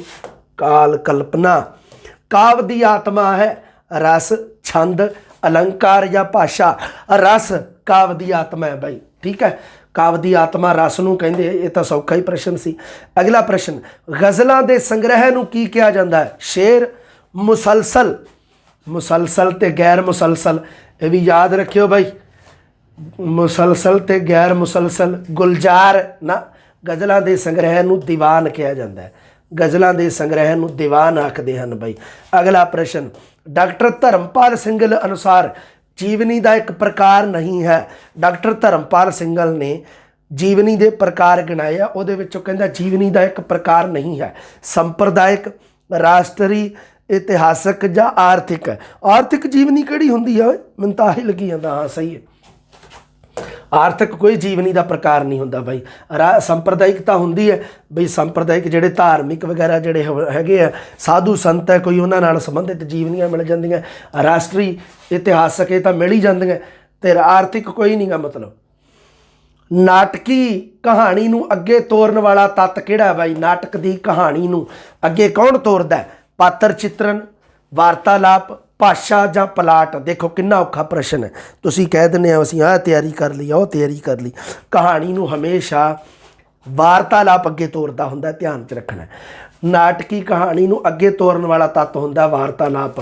ਜੇ ਪਾਤਰ ਆਪਸ ਦੇ ਵਿੱਚ ਗੱਲਬਾਤ ਹੀ ਨਾ ਕਰਨਗੇ ਤਾਂ ਨਾਟਕੀ ਕਹਾਣੀ ਕਿਵੇਂ ਅੱਗੇ ਵਧੂਗੀ? ਸਮਝ ਗਏ ਕਿ ਨਹੀਂ? ਚਾਹੇ ਉਹ ਇਸ਼ਾਰਿਆਂ ਨਾਲ ਗੱਲਾਂ ਕਰਨ, ਉਹਨੂੰ ਵੀ ਵਾਰਤਾਲਾਪ ਕਿਹਾ ਜਾਊਗਾ। ਅਗਲਾ ਪ੍ਰਸ਼ਨ, ਬਿਰਤਾਂਤਕ ਰਚਨਾ ਕਿਹੜੀ ਹੈ ਬਈ? ਇਹਦੇ ਚੋਂ ਸਫ਼ਰਨਾਮਾ, ਕਵਿਤਾ, ਰੇਖਾ ਚਿੱਤਰ ਜਾਂ ਗੀਤ? ਬਿਰਤਾਂਤਕ ਰਚਨਾ ਤਾਂ ਬਾਈ ਸਫ਼ਰਨਾਮਾ ਹੈ। ਸਫ਼ਰਨਾਮਾ ਦੇ ਵਿੱਚ ਯਾਤਰਾ ਬਿਰਤਾਂਤ ਦਾ ਵਰਣਨ ਹੁੰਦਾ, ਇੱਕ ਬਿਰਤਾਂਤਕ ਰਚਨਾ। ਕਵਿਤਾ ਨਹੀਂ ਗੀ ਬਾਈ, ਨਾ ਗੀਤ ਹੈ, ਨਾ ਰੇਖਾ ਚਿੱਤਰ ਹੈ। ਠੀਕ ਹੈ ਬਾਈ, ਇਸ ਤਰ੍ਹਾਂ ਯਾਦ ਰੱਖਿਓ ਤੁਸੀਂ। 33 ਨੰਬਰ ਪ੍ਰਸ਼ਨ ਆਪਣਾ ਕਲੀਅਰ ਹੋ ਗਿਆ। ਉਸ ਤੋਂ ਬਾਅਦ ਅਗਲੇ ਪ੍ਰਸ਼ਨ 'ਤੇ ਚੱਲਦੇ ਹਾਂ ਬਈ। ਅਤੇ ਹਾਂ, ਕਿੱਸੇ ਦਾ ਆਰੰਭ ਹੁੰਦਾ ਹੈ ਨਾਇਕ ਦੇ ਜਨਮ ਤੋਂ, ਨਾਇਕਾ ਦੇ ਜਨਮ ਤੋਂ, ਮੰਗਲਾਚਰਨ ਤੋਂ ਜਾਂ ਕਵਿਓਵਾਚ ਤੋਂ? ਮਤਲਬ ਜਦੋਂ ਕਿਸੇ ਦੀ ਬਣਤਰ ਦੇ ਵਿੱਚ ਦੇਖਿਆ ਜਾਵੇ ਨਾ, ਹੋ ਸਕਦਾ ਕਿਸੇ ਨੇ ਨਾਇਕਾ ਦੇ ਜਨਮ ਤੋਂ ਸ਼ੁਰੂ ਕਰ ਲਿਆ ਹੋਵੇ, ਕਿਸੇ ਨੇ ਨਾਇਕ ਦੇ ਜਨਮ ਤੋਂ, ਪਰ ਉਹ ਉਸ ਦੀ ਮਤਲਬ ਕਿਸੇ ਦੇ ਨਿਯਮਾਂ ਦੇ ਹਿਸਾਬ ਨਾਲ ਉਹ ਸਹੀ ਨਹੀਂਗਾ। ਕਿਸੇ ਦਾ ਆਰੰਭ ਜਿਹੜਾ ਉਹ ਮੰਗਲਾਚਰਨ ਤੋਂ ਹੁੰਦਾ। ਠੀਕ ਹੈ ਬਾਈ। ਕਵਿਓਵਾਚ ਹੁੰਦਾ ਵੀ ਕਵੀ ਨੇ ਆਪਣਾ ਵਾਚ ਕਿਹਾ, ਉਸ ਤੋਂ ਬਾਅਦ ਕਵੀ ਨੇ ਆਪਣੀ ਗੱਲ ਕਹਿਣੀ ਸ਼ੁਰੂ ਕੀਤੀ। ਉਹ ਨਹੀਂ, ਹਜੇ ਪਹਿਲਾਂ ਮੰਗਲਾਚਰਨ ਕਰੂਗਾ, ਉਹ ਪਹਿਲਾਂ ਆਪਣੇ ਬਾਬੇ ਦਾ ਨਾਮ ਧਿਆਊਗਾ। ਠੀਕ ਹੈ ਬਾਈ, ਬਾਬੇ ਦੇ ਅੱਗੇ ਧੂਫ ਬੱਤੀਆਂ ਕਰੂਗਾ ਪਹਿਲਾਂ। 34 ਨੰਬਰ ਪ੍ਰਸ਼ਨ ਦੇ ਵਿੱਚ ਮੰਗਲਾਚਰਨ ਤੁਹਾਡਾ ਉੱਤਰ ਹੈ ਜਿਹੜਾ ਉਹ ਸਹੀ ਹੋਊਗਾ। ਠੀਕ ਹੈ, ਕਿੱਸੇ ਦਾ ਆਰੰਭ। ਸੂਤਰਕ ਸ਼ੈਲੀ ਵਿੱਚ ਲਿਖਿਆ ਕਿੱਸਾ ਹੈ ਹੀਰ ਦਮੋਦਰ, ਹੀਰ ਵਾਰਿਸ਼? ਦੋਨੋਂ ਸਹੀ ਹਨ ਜਾਂ ਦੋਹਾਂ ਵਿੱਚੋਂ ਕੋਈ ਨਹੀਂ? ਦੇਖੋ ਜੀ, ਕਿੱਸਾ ਲਿਖਣ ਦੀਆਂ ਦੋ ਸ਼ੈਲੀਆਂ ਹੁੰਦੀਆਂ, ਇੱਕ ਸੂਤਰਕ ਸ਼ੈਲੀ, ਇੱਕ ਵਿਸਤ੍ਰਿਤ ਸ਼ੈਲੀ। ਸੂਤਰਕ ਸ਼ੈਲੀ ਮਤਲਬ ਹੁੰਦਾ ਕਹਾਣੀ ਨੂੰ ਸੰਖੇਪ ਰੂਪ ਵਿੱਚ, ਛੋਟੇ ਰੂਪ ਵਿੱਚ ਬਿਆਨ ਕਰਨਾ। ਵਿਸਤ੍ਰਿਤ ਸ਼ੈਲੀ ਦਾ ਮਤਲਬ ਹੁੰਦਾ ਕਹਾਣੀ ਨੂੰ ਲੰਮੇ ਚੌੜੇ ਰੂਪ ਵਿੱਚ ਬਿਆਨ ਕਰਨਾ। ਇਹਦੇ ਵਿੱਚ ਹੀਰ ਦਮੋਦਰ ਹੈ ਜਿਹੜਾ ਇਹ ਸੂਤਰਕ ਸ਼ੈਲੀ ਵਿੱਚ ਲਿਖਿਆ ਗਿਆ। ਹੀਰ ਵਾਰਿਸ ਹੈ ਜਿਹੜਾ ਇਹ ਵਿਸਤ੍ਰਿਤ ਸ਼ੈਲੀ ਵਿੱਚ ਲਿਖਿਆ ਹੋਇਆ, ਲੰਮਾ ਚੌੜਾ 611 ਬੰਦਾਂ ਦੇ ਵਿੱਚ ਲਿਖਿਆ ਹੋਇਆ, ਵੱਡਾ ਸਾਰਾ ਕਿੱਸਾ ਹੈ। ਇਸ ਕਰਕੇ ਹੀਰ ਵਾਰਿਸ ਨਹੀਂ ਗਾ ਬਾਈ ਸੂਤਰਕ ਸ਼ੈਲੀ ਦਾ, ਹੀਰ ਦਮੋਦਰ ਹੈ। ਠੀਕ ਹੈ ਬਾਈ। ਅਗਲਾ ਪ੍ਰਸ਼ਨ, ਪੰਜਾਬੀ ਪਿਛੋਕੜ ਆਧਾਰਿਤ ਕਿੱਸਾ ਨਹੀਂ ਹੈ ਹਾਰ ਰਾਂਝਾ ਨਹੀਂ ਹੋਏ ਹੀਰ ਰਾਂਝਾ? ਵੈਸੇ ਸਹੀ ਲਿਖਿਆ, ਹਾਰ ਹੀ ਰਾਂਝਾ ਹਾਰ ਹੀ ਗਿਆ ਸੀ ਵਿਚਾਰਾ ਹੈ। ਹੀਰ ਰਾਂਝਾ, ਮਿਰਜ਼ਾ ਸਾਹਿਬਾਂ, ਸੋਹਣੀ ਮਹੀਵਾਲ ਜਾਂ ਦੁੱਲਾ ਪੱਟੀ? 36 ਨੰਬਰ ਪ੍ਰਸ਼ਨ ਇਹ ਹੈਗਾ ਜੀ ਪੰਜਾਬੀ ਪਿਛੋਕੜ ਨਹੀਂ ਗਾ ਜਿਹਦਾ। ਇਹਦੇ ਵਿੱਚ ਹਾਂ, ਹੀਰ ਰਾਂਝਾ, ਮਿਰਜ਼ਾ ਸਾਹਿਬਾਂ, ਸੋਹਣੀ ਮਹੀਵਾਲ, ਇਹ ਤਾਂ ਪੰਜਾਬੀ ਪਿਛੋਕੜ ਹੈ ਬਾਈ। ਇਹ ਤਾਂ ਪੰਜਾਬੀ ਪਿਛੋਕੜ ਹੈ। ਦੁੱਲਾ ਪੱਟੀ ਨਹੀਂ ਗਾ। ਦੁੱਲਾ ਪੱਟੀ ਸਥਾਨਕ ਹੈ ਨਾ, ਸਥਾਨਕ ਹੈ। ਹਾਂ, ਇਹ ਧਿਆਨ 'ਚ ਰੱਖਣਾ ਤੁਸੀਂ। ਹਾਂ ਠੀਕ ਹੈ ਬਾਈ, ਯਾਦ ਰੱਖਣਾ ਤੁਸੀਂ। ਇਹ ਸਥਾਨਕ ਕਿੱਸਿਆਂ 'ਚ ਆਉਂਦਾ। ਕਿੱਸਿਆਂ ਦੀ ਜਿਹੜੀ ਵੰਡ ਹੈ ਨਾ, ਉਹ ਬਾਈ ਤੁਸੀਂ ਯਾਦ ਰੱਖਣੀ ਹੈ, ਪੱਕਾ ਪੱਕਾ ਰੱਟ ਲਿਓ ਉਹਨੂੰ, ਬਸ ਗੱਲ ਖਤਮ ਹੈ ਜਿਹੜੀ। ਠੀਕ ਹੈ ਬਾਈ। ਉਸ ਤੋਂ ਬਾਅਦ ਅਗਲਾ ਪ੍ਰਸ਼ਨ ਦੇਖਦੇ ਹਾਂ। ਅਗਲਾ ਪ੍ਰਸ਼ਨ ਤੁਹਾਡੀ ਸਕਰੀਨ 'ਤੇ ਆ ਰਿਹਾ। ਹਾਂ, ਕਵਿਤਾ ਦੇ ਸ਼ਬਦ ਚਿੱਤਰ ਕਿਸ ਨੂੰ ਕਿਹਾ ਜਾਂਦਾ ਬਾਈ? ਕਵਿਤਾ ਦੇ ਸ਼ਬਦ ਚਿੱਤਰ ਕਿਸ ਨੂੰ ਕਿਹਾ ਜਾਂਦਾ? ਸ਼ਬਦ ਚਿੱਤਰ ਪ੍ਰਸ਼ਨ ਹੈ। ਹਾਂ ਸਹੀ ਸੀਗਾ ਓਏ, ਮੈਂ ਤਾਂ ਉਹ ਹੀ ਕਰਤਾ ਇਹਨੂੰ, ਇੰਨੀ ਮਾੜੀ ਕੀਤੀ ਇਸ ਪ੍ਰਸ਼ਨ ਨਾਲ ਮੈਂ। ਕਵਿਤਾ ਦੇ ਸ਼ਬਦ ਚਿੱਤਰਾਂ ਨੂੰ ਕੀ ਕਿਹਾ ਜਾਂਦਾ ਹੈ? ਭਾਵ, ਬਿੰਬ, ਪ੍ਰਤੀਕ, ਕਲਪਨਾ? 37 ਨੰਬਰ ਪ੍ਰਸ਼ਨ। 37 ਨੰਬਰ ਪ੍ਰਸ਼ਨ ਦੇ ਵਿੱਚ ਬਿੰਬ ਹੈ ਜਿਹੜਾ, ਬਿੰਬ ਸ਼ਬਦ ਚਿੱਤਰ ਹੁੰਦੇ ਆ ਬਾਈ। ਬਿੰਬ ਇੱਕ ਤਰ੍ਹਾਂ ਦੇ ਸ਼ਬਦ ਚਿੱਤਰ ਹੁੰਦੇ ਆ ਬਿੰਬ। ਠੀਕ ਹੈ, 37 ਨੰਬਰ ਦਾ ਜਿਹੜਾ ਸਹੀ ਉੱਤਰ ਹੈ ਉਹ ਤੁਹਾਡਾ B ਨੰਬਰ ਆਪਸ਼ਨ ਹੈ। ਅਗਲਾ ਪ੍ਰਸ਼ਨ, ਗਜ਼ਲ ਦੀ ਇੱਕ ਤੁਕ ਨੂੰ ਕੀ ਕਿਹਾ ਜਾਂਦਾ ਹੈ ਬਾਈ? ਮਤਲਾ, ਮਕਤਾ, ਮਿਸ਼ਰਾ ਜਾਂ ਸ਼ੇਰ? ਯਾਦ ਕਰ ਲਿਓ ਸਾਰੇ। ਗਜ਼ਲ ਦੀ ਜਿਹੜੀ ਰੂਪ ਆ ਨਾ, ਗਜ਼ਲ ਦੇ ਰੂਪ 'ਚ ਆਉਂਦੀਆਂ ਆਹ ਚੀਜ਼ਾਂ। ਗਜ਼ਲ ਇੱਕ ਰੂਪ ਆਧਾਰਿਤ ਵਿਸ਼ਾ ਹੈ ਨਾ, ਰੂਪ ਨਾਲ ਸੰਬੰਧਿਤ ਵਿਸ਼ਾ। ਗਜ਼ਲ ਰੂਪ ਆਧਾਰਿਤ ਉੱਤੇ ਆਇਆ ਸੀ ਜਿਹੜਾ, ਹੈ ਨਾ। ਮਤਲਾ, ਮਕਤਾ, ਮਿਸ਼ਰਾ ਜਾਂ ਸ਼ੇਰ? 38 ਨੰਬਰ ਦਾ ਜਿਹੜਾ ਹੈਗਾ ਸਹੀ ਉੱਤਰ ਤੁਹਾਡਾ। ਇਹ ਜਿਹੜਾ ਗਜ਼ਲ ਦੀ ਇੱਕ ਤੁਕ ਨੂੰ ਮਿਸ਼ਰਾ ਕਿਹਾ ਜਾਂਦਾ ਬਾਈ। ਠੀਕ ਹੈ, ਠੀਕ ਹੈ ਮਿਸ਼ਰਾ ਜੀ, ਯਾਦ ਰੱਖਿਓ, ਗਜ਼ਲ ਦੀ ਇੱਕ ਤੁਕ ਨੂੰ ਮਿਸ਼ਰਾ ਕਹਿੰਦੇ ਆ। ਯੂਨਾਨੀ ਨਾਟ ਪਰੰਪਰਾ ਦਾ ਵਰਣਨ ਕਿਸ ਗ੍ਰੰਥ ਵਿੱਚ ਮਿਲਦਾ ਹੈ? ਕਿਹੜੇ ਗ੍ਰੰਥ ਦੇ ਵਿੱਚ ਯੂਨਾਨੀ ਨਾਟ ਪਰੰਪਰਾ ਦਾ ਵਰਣਨ ਮਿਲਦਾ ਹੈ? ਕਾਵਿ ਸ਼ਾਸਤਰ, ਨਾਟ ਸ਼ਾਸਤਰ, ਕਾਵ ਨਾਟ ਜਾਂ ਕਾਵ ਸਾਹਿਤ 39 ਨੰਬਰ ਦਾ ਸਹੀ ਹੈ ਜਿਹੜਾ ਉਹ ਹੈਗਾ ਜੀ ਕਾਵ ਸ਼ਾਸਤਰ। ਨਾਟ ਸ਼ਾਸਤਰ ਤਾਂ ਭਰਤ ਮੁਨੀ ਹੈ, ਭਰਤ ਮੁਨੀ ਤਾਂ ਭਾਰਤ ਦਾ ਹੀ ਹੈ, ਠੀਕ ਹੈ ਬਾਈ। ਪਰ ਕਾਵ ਸ਼ਾਸਤਰ ਜਿਹੜਾ, ਠੀਕ ਹੈ ਬਾਈ, ਯੂਨਾਨੀ ਨਾਟ ਪਰੰਪਰਾ ਦਾ ਵਰਣਨ ਕਾਵ ਸ਼ਾਸਤਰ ਇਹਦੇ ਵਿੱਚ ਮਿਲਦਾ ਬਾਈ। ਅਰਸਤੂ ਵਾਲਾ ਗ੍ਰੰਥ ਹੈ ਜਿਹੜਾ ਕਾਵ ਸ਼ਾਸਤਰ। ਜੀਵਨੀ ਦਾ ਹੀ ਇੱਕ ਅੰਗ ਕਿਹੜਾ ਹੈ ਬਾਈ? ਸਵੈ ਜੀਵਨੀ, ਨਿਬੰਧ, ਸਫਰਨਾਮਾ, ਰੇਖਾ ਚਿੱਤਰ, ਠੀਕ ਹੈ ਬਾਈ। ਜੀਵਨੀ ਦਾ ਹੀ ਇੱਕ ਅੰਗ 40 ਨੰਬਰ ਪ੍ਰਸ਼ਨ ਦਾ ਸਹੀ ਉੱਤਰ ਹੈ ਜਿਹੜਾ ਤੁਹਾਨੂੰ ਪਤਾ ਹੀ ਸੌਖਾ ਹੀ ਹੈ। ਰੇਖਾ ਚਿੱਤਰ ਜੀਵਨੀ ਦਾ ਹੀ ਇੱਕ ਅੰਗ ਹੈ ਨਾ। ਹਾਂ, ਰੇਖਾ ਚਿੱਤਰ ਵਾਸਤੇ ਸ਼ੁਰੂ ਵਿੱਚ ਨਿਬੰਧ ਸ਼ਬਦ ਦੀ ਵਰਤੋਂ ਕੀਤੀ ਜਾਂਦੀ ਸੀ, ਇਹ ਵੀ ਯਾਦ ਰੱਖਣਾ। ਉਹ ਪ੍ਰਸ਼ਨ ਅੱਡ, ਉਹ ਪ੍ਰਸ਼ਨ ਅੱਡ। ਇਸ ਤਰ੍ਹਾਂ ਦੇ ਪ੍ਰਸ਼ਨਾਂ ਦੇ ਵਿੱਚ ਤੁਸੀਂ ਗੁਲਾਟੀਆਂ ਨਹੀਂ ਖਾਣੀਆਂ, ਸਮਝ ਗਏ ਨਾ। ਛਛੋ ਪੰਜ ਦੇ ਵਿੱਚ ਨਹੀਂ ਪੈ ਜਾਣਾ, ਇਹ ਤੁਸੀਂ ਯਾਦ ਰੱਖਣਾ ਹੈ ਬਾਈ, ਠੀਕ ਹੈ। ਹੁਣ ਆਪਾਂ ਗੱਲ ਕਰਦੇ ਹਾਂ ਥੋੜ੍ਹੇ ਜਿਹੇ ਤੁਹਾਡੇ ਕਮੈਂਟ ਇੱਕ ਵਾਰ ਪੜ੍ਹਦਾ ਮੈਂ ਵੀ ਤੁਸੀਂ ਕੀ ਕਹਿਣਾ ਚਾਹੁੰਦੇ ਹੋ ਕਮੈਂਟਾਂ ਦੇ ਵਿੱਚ। ਪਿਆਰੇ ਵਿਦਿਆਰਥੀਓ, ਕਮੈਂਟਾਂ ਦੇ ਵਿੱਚ ਤੁਸੀਂ ਕੀ ਜੂੜ ਵੱਢਿਆ ਉਹ ਵੀ ਦੇਖ ਲਈਏ ਜ਼ਰਾ। ਕਮੈਂਟਾਂ ਦੇ ਵਿੱਚ ਤਾਂ ਬਾਈ ਤੁਸੀਂ ਕਮਾਲ ਕਰਾਤੀ ਹੋਣੀ ਹੈ। ਮੈਂ ਕੁਛ ਤਾਂ ਕਮੈਂਟ ਤਾਂ ਪੜ੍ਹ ਲਏ ਸੀ ਉਵੇਂ ਮੈਂ, ਚਲੋ ਕੋਈ ਗੱਲ ਨਹੀਂ।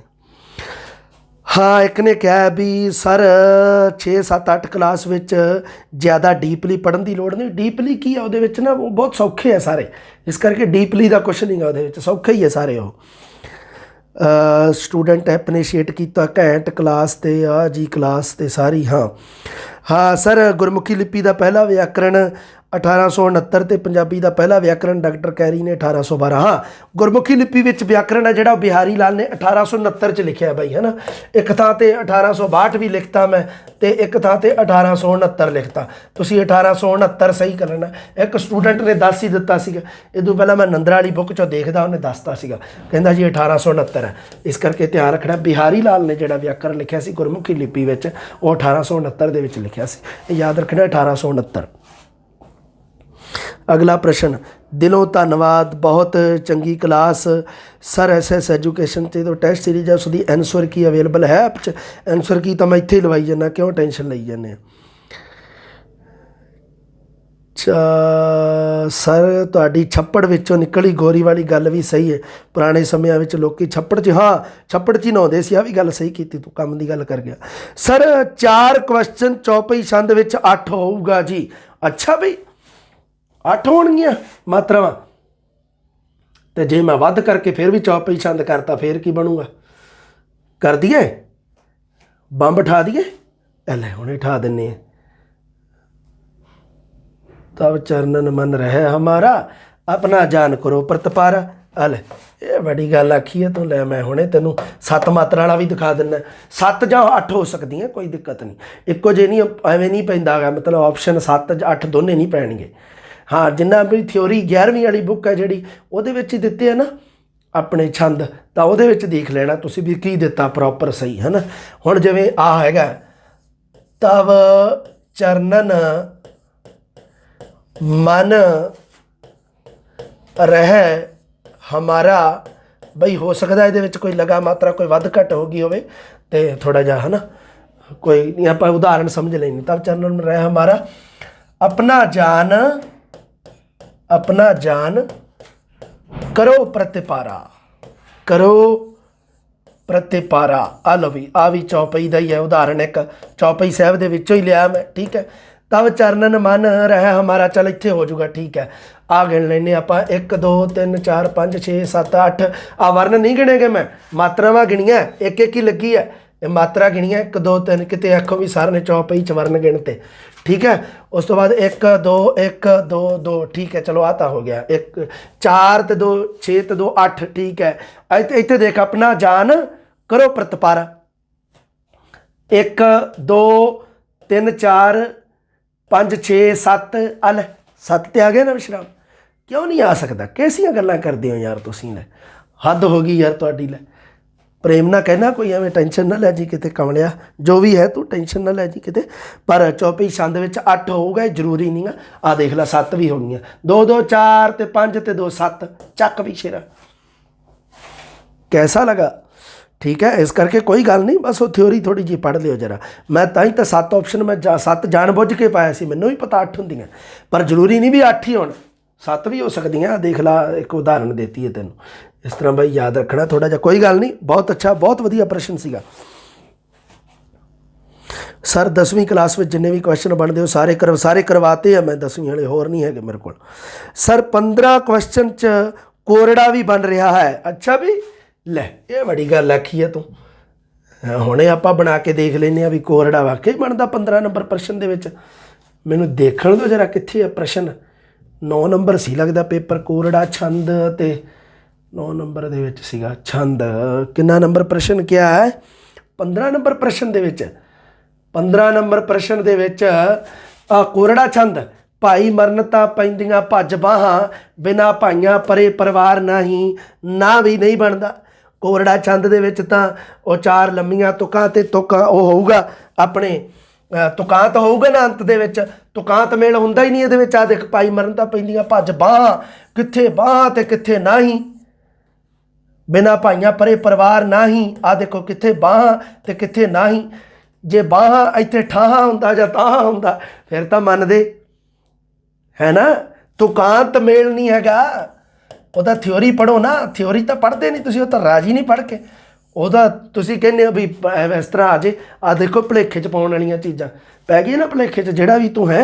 ਤੇ ਆ ਦੇਖ ਕਿੱਡੇ ਸ਼ਾਨਦਾਰ ਤਰੀਕੇ ਨਾਲ ਭੁਲੇਖੇ 'ਚ ਪਿਆ ਵੀ ਤੁਕਾਂਤ ਮੇਲ ਹੀ ਨਹੀਂ ਹੋ ਰਿਹਾ, ਤਾਂ ਇਹਦੇ ਵਿੱਚ ਕੋਰੜਾ ਛੰਦ ਬਣ ਹੀ ਨਹੀਂ ਰਿਹਾ ਗਾ। ਹੋਰ ਦੱਸ ਲੈ, ਵਾਹ ਵੀ ਵਾਹ, ਬੜੀ ਜ਼ਿੰਦਗੀ ਹੈ ਇਹ, ਬੜੇ ਨਜ਼ਾਰੇ ਆ ਰਹੇ ਆ ਬਈ।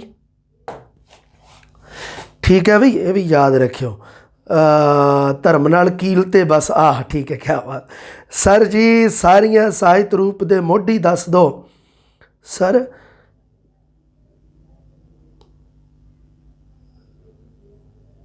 के बारे भी किसने की शुरू किया प्लीज़। क्यों ये की पढ़ी जाने तुसी, इस तरह ना पढ़ो कुछ भी नहीं। सर जी सेंटर जयपुर दे दिता दूर, फिर की है, तो कुछ नहीं होंदा गा, जिंदगी ऐ ही चलती रहनी। आ ना तुसी आ ना पढ़ो भी, आ नहीं भी किहड़े ਸਾਹਿਤ रूप की पहला किने शुरुआत की है, की मतलब है। इस तरह का कोई नहीं। जो मैं तुहानूं कहा भी 11वीं 12वीं बुक दे विचों सिर्फ ਸਾਹਿਤ ਦੇ रूप पढ़ने हैं। मैनूं हुण तक स्टूडेंट यही मैसेज करी जाते हैं, यार मेरा यूट्यूब ते संग पढ़न का फिर फायदा की होया जे मान लो तुसी आ ही कुछ करना था, है ना। ये ना तुसी इन्हां चीज़ों तो बई दूर रहो, थोड़ा जिहा बच के रहो, अपने आप नूं बचा के रखो। ठीक है बई। हुण स्टूडेंट ने कहा सीगा भी सर जी व्यंजना का वर्गीकरण सानूं करवा दिया जे।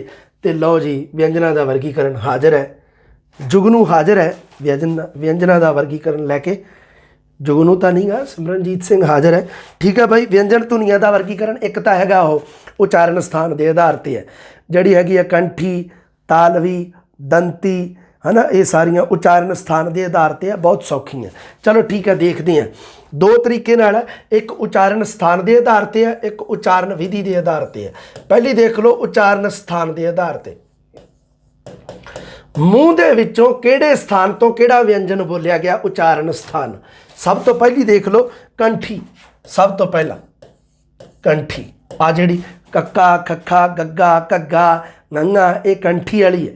समझ गए ना, ये कंठी है, मतलब का ख जै जो बोलते हैं आप तो कंठ चों डायरैक्ट आवाज़ आ रही है। क ख ग क ते खखे पैर बिंदी वाला भी कंठी है, वो बोल लिखण की लोड़ तो नहीं गी, कंठी है, तुहानूं पता ही है ना। एक होर है जिहड़ा ग बोलते हैं तुसीं, ग मतलब गग्गे पैर बिंदी वाला, ग ते ख मतलब भी है जिहड़े बिना पैर बिंदी वाले वो भी कंठी है, तो पैर बिंदी वाले भी कंठी है। उस तो बाद अगे है जी तालवी। मैं थोड़ा जिहा क्योंकि मैनूं घट फिर मैनूं ऐ आ भी मैं थोड़ा जिहा तां देख रहा भी मैं भुल ना जावां कुछ, इक्के बारी तुहानूं दसना मैं फिर, है ना। हाँ, और आ जिवें तालवी आ च छ ज च ञ, फिर उस तो बाद जिवें सस्से पैर बिंदी श, ये तालवी है, य ये तालवी है, ते ज आ भी तालवी है। आ चक्को, ठीक है भाई। फिर उस तो बाद आ गया तुहाडा, फिर उस तो बाद आ गया उल्ट जीबी, जिन्हों तुसीं मूर्त नहीं कहने, उल्ट जीबी, जीभ नूं उल्टा करके बोलियां जांदियां, उल्ट जीबी कहा जाता है इन्हों। ठीक है। आ जड़ियाँ ट ठ ड ट अण, ये उल्ट जीबी है। उस तो बाद अड़, अड़ भी उल्ट जीबी है। तो अड़, अड़ मतलब लले पैर बिंदी, जिहड़ा लै ਲੈ ਤਾਂ ਹੈਗਾ ਆਪਣੇ ਦੰਤੀ ਲਾ, ਤੇ ਜਿਹੜਾ ਅੜਾ ਆ ਮਤਲਬ ਲੈ ਦੇ ਪੈਰ 'ਚ ਬਿੰਦੀ ਆ, ਇਹ ਉਲਟ ਜੀਭੀ ਆ। ਇਹ ਯਾਦ ਰੱਖਣਾ ਬਾਈ ਤੁਸੀਂ। ਉਸ ਤੋਂ ਬਾਅਦ ਅੱਗੇ ਦੰਤੀ ਤਾ ਥਾ ਦਾ ਤਾ ਨ ਤੇ ਰਾ ਤੇ ਸਾ। ਦੰਤੀ ਦੇ ਵਿੱਚ ਹੋ ਗਿਆ, ਲਿਖਣ ਦੀ ਤਾਂ ਲੋੜ ਨਹੀਂ ਨਾ, ਤਾ ਥਾ ਦਾ ਤਾ ਨ ਪਤਾ ਹੀ ਹੈ ਤੁਹਾਨੂੰ ਦੰਤੀ ਆ। ਉਸ ਤੋਂ ਬਾਅਦ ਰਾ ਤੇ ਸਾ, ਇਹ ਹੈਗੇ ਆ, ਇਹ ਤੁਹਾਡੇ ਹੈਗੇ ਆ ਦੰਤੀ। ਆ ਦੇਖੋ ਸ਼ਾ ਤਾਲਵੀ ਆ ਤੇ ਸੌ ਦੰਤੀ ਆ। ਸੌ ਜਿਹੜਾ ਉਹ ਦੰਤੀ ਆ ਤੇ ਸੈ ਦੇ ਪੈਰ 'ਚ ਬਿੰਦੀ ਆ ਗਈ, ਜੇ ਨੁਕਤਾ ਆ ਗਿਆ ਫਿਰ ਤਾਲਵੀ ਹੈ। ਉਸ ਤੋਂ ਬਾਅਦ ਅੱਗੇ ਹੋਂਠੀ ਜਾਂ ਦੋ ਹੋਂਠੀ। ਜਿਹੜਾ ਹੋਂਠੀ ਆ ਦੋ ਹੋਂਠੀ ਮਤਲਬ ਦੋਨੇ ਬੁੱਲ ਆਪਸ ਦੇ ਵਿੱਚ ਜੁੜਨ ਜਾਂ ਨੇੜੇ ਆਉਣ। ਪ ਫ ਬ ਪ ਮ ਇੱਕ ਵ ਜਦੋਂ ਬੋਲਦੇ ਆਪਾਂ ਦੋਨੇ ਬੁੱਲ ਜੁੜਦੇ ਨਹੀਂ ਗੇ ਪਰ ਨੇੜੇ ਨੇੜੇ ਆਉਂਦੇ ਆ। ਇਸ ਕਰਕੇ ਦੋ ਹੋਂਠੀ ਦੀ ਪਰਿਭਾਸ਼ਾ ਇਹ ਹੈ ਵੀ ਜਾਂ ਤਾਂ ਬੁੱਲ ਬਿਲਕੁਲ ਜੁੜਨ ਜਾਂ ਇੱਕ ਦੂਜੇ ਦੇ ਨੇੜੇ ਨੇੜੇ ਹੋਣਾ। ਵਾਹ ਬੋਲਦੇ ਆ ਜਦੋਂ ਨੇੜੇ ਆਉਂਦੇ ਆ, ਇਹ ਵੀ ਵਾਹ ਵੀ ਹੋਂਠੀ ਹੈ। ਠੀਕ ਹੈ ਬਾਈ। ਉਸ ਤੋਂ ਬਾਅਦ ਸੁਰ ਯੰਤਰੀ ਹੈ ਇੱਕ ਹਾ ਜਿਹੜਾ ਉਹ ਤੁਹਾਡਾ ਸੁਰ ਯੰਤਰੀ ਹੈ, ਸੁਰ ਯੰਤਰੀ। ਠੀਕ ਹੈ ਬਾਈ, ਇਹ ਯਾਦ ਰੱਖ ਲਿਓ ਬਸ। ਉਸ ਤੋਂ ਬਾਅਦ ਆ ਜਾਓ ਹੁਣ ਤੁਸੀਂ, ਹਾਂ ਇੱਕ ਮਿੰਟ ਹੋਏ ਕਿੱਥੇ ਗਵਾਚ ਗਿਆ। ਹਾਂ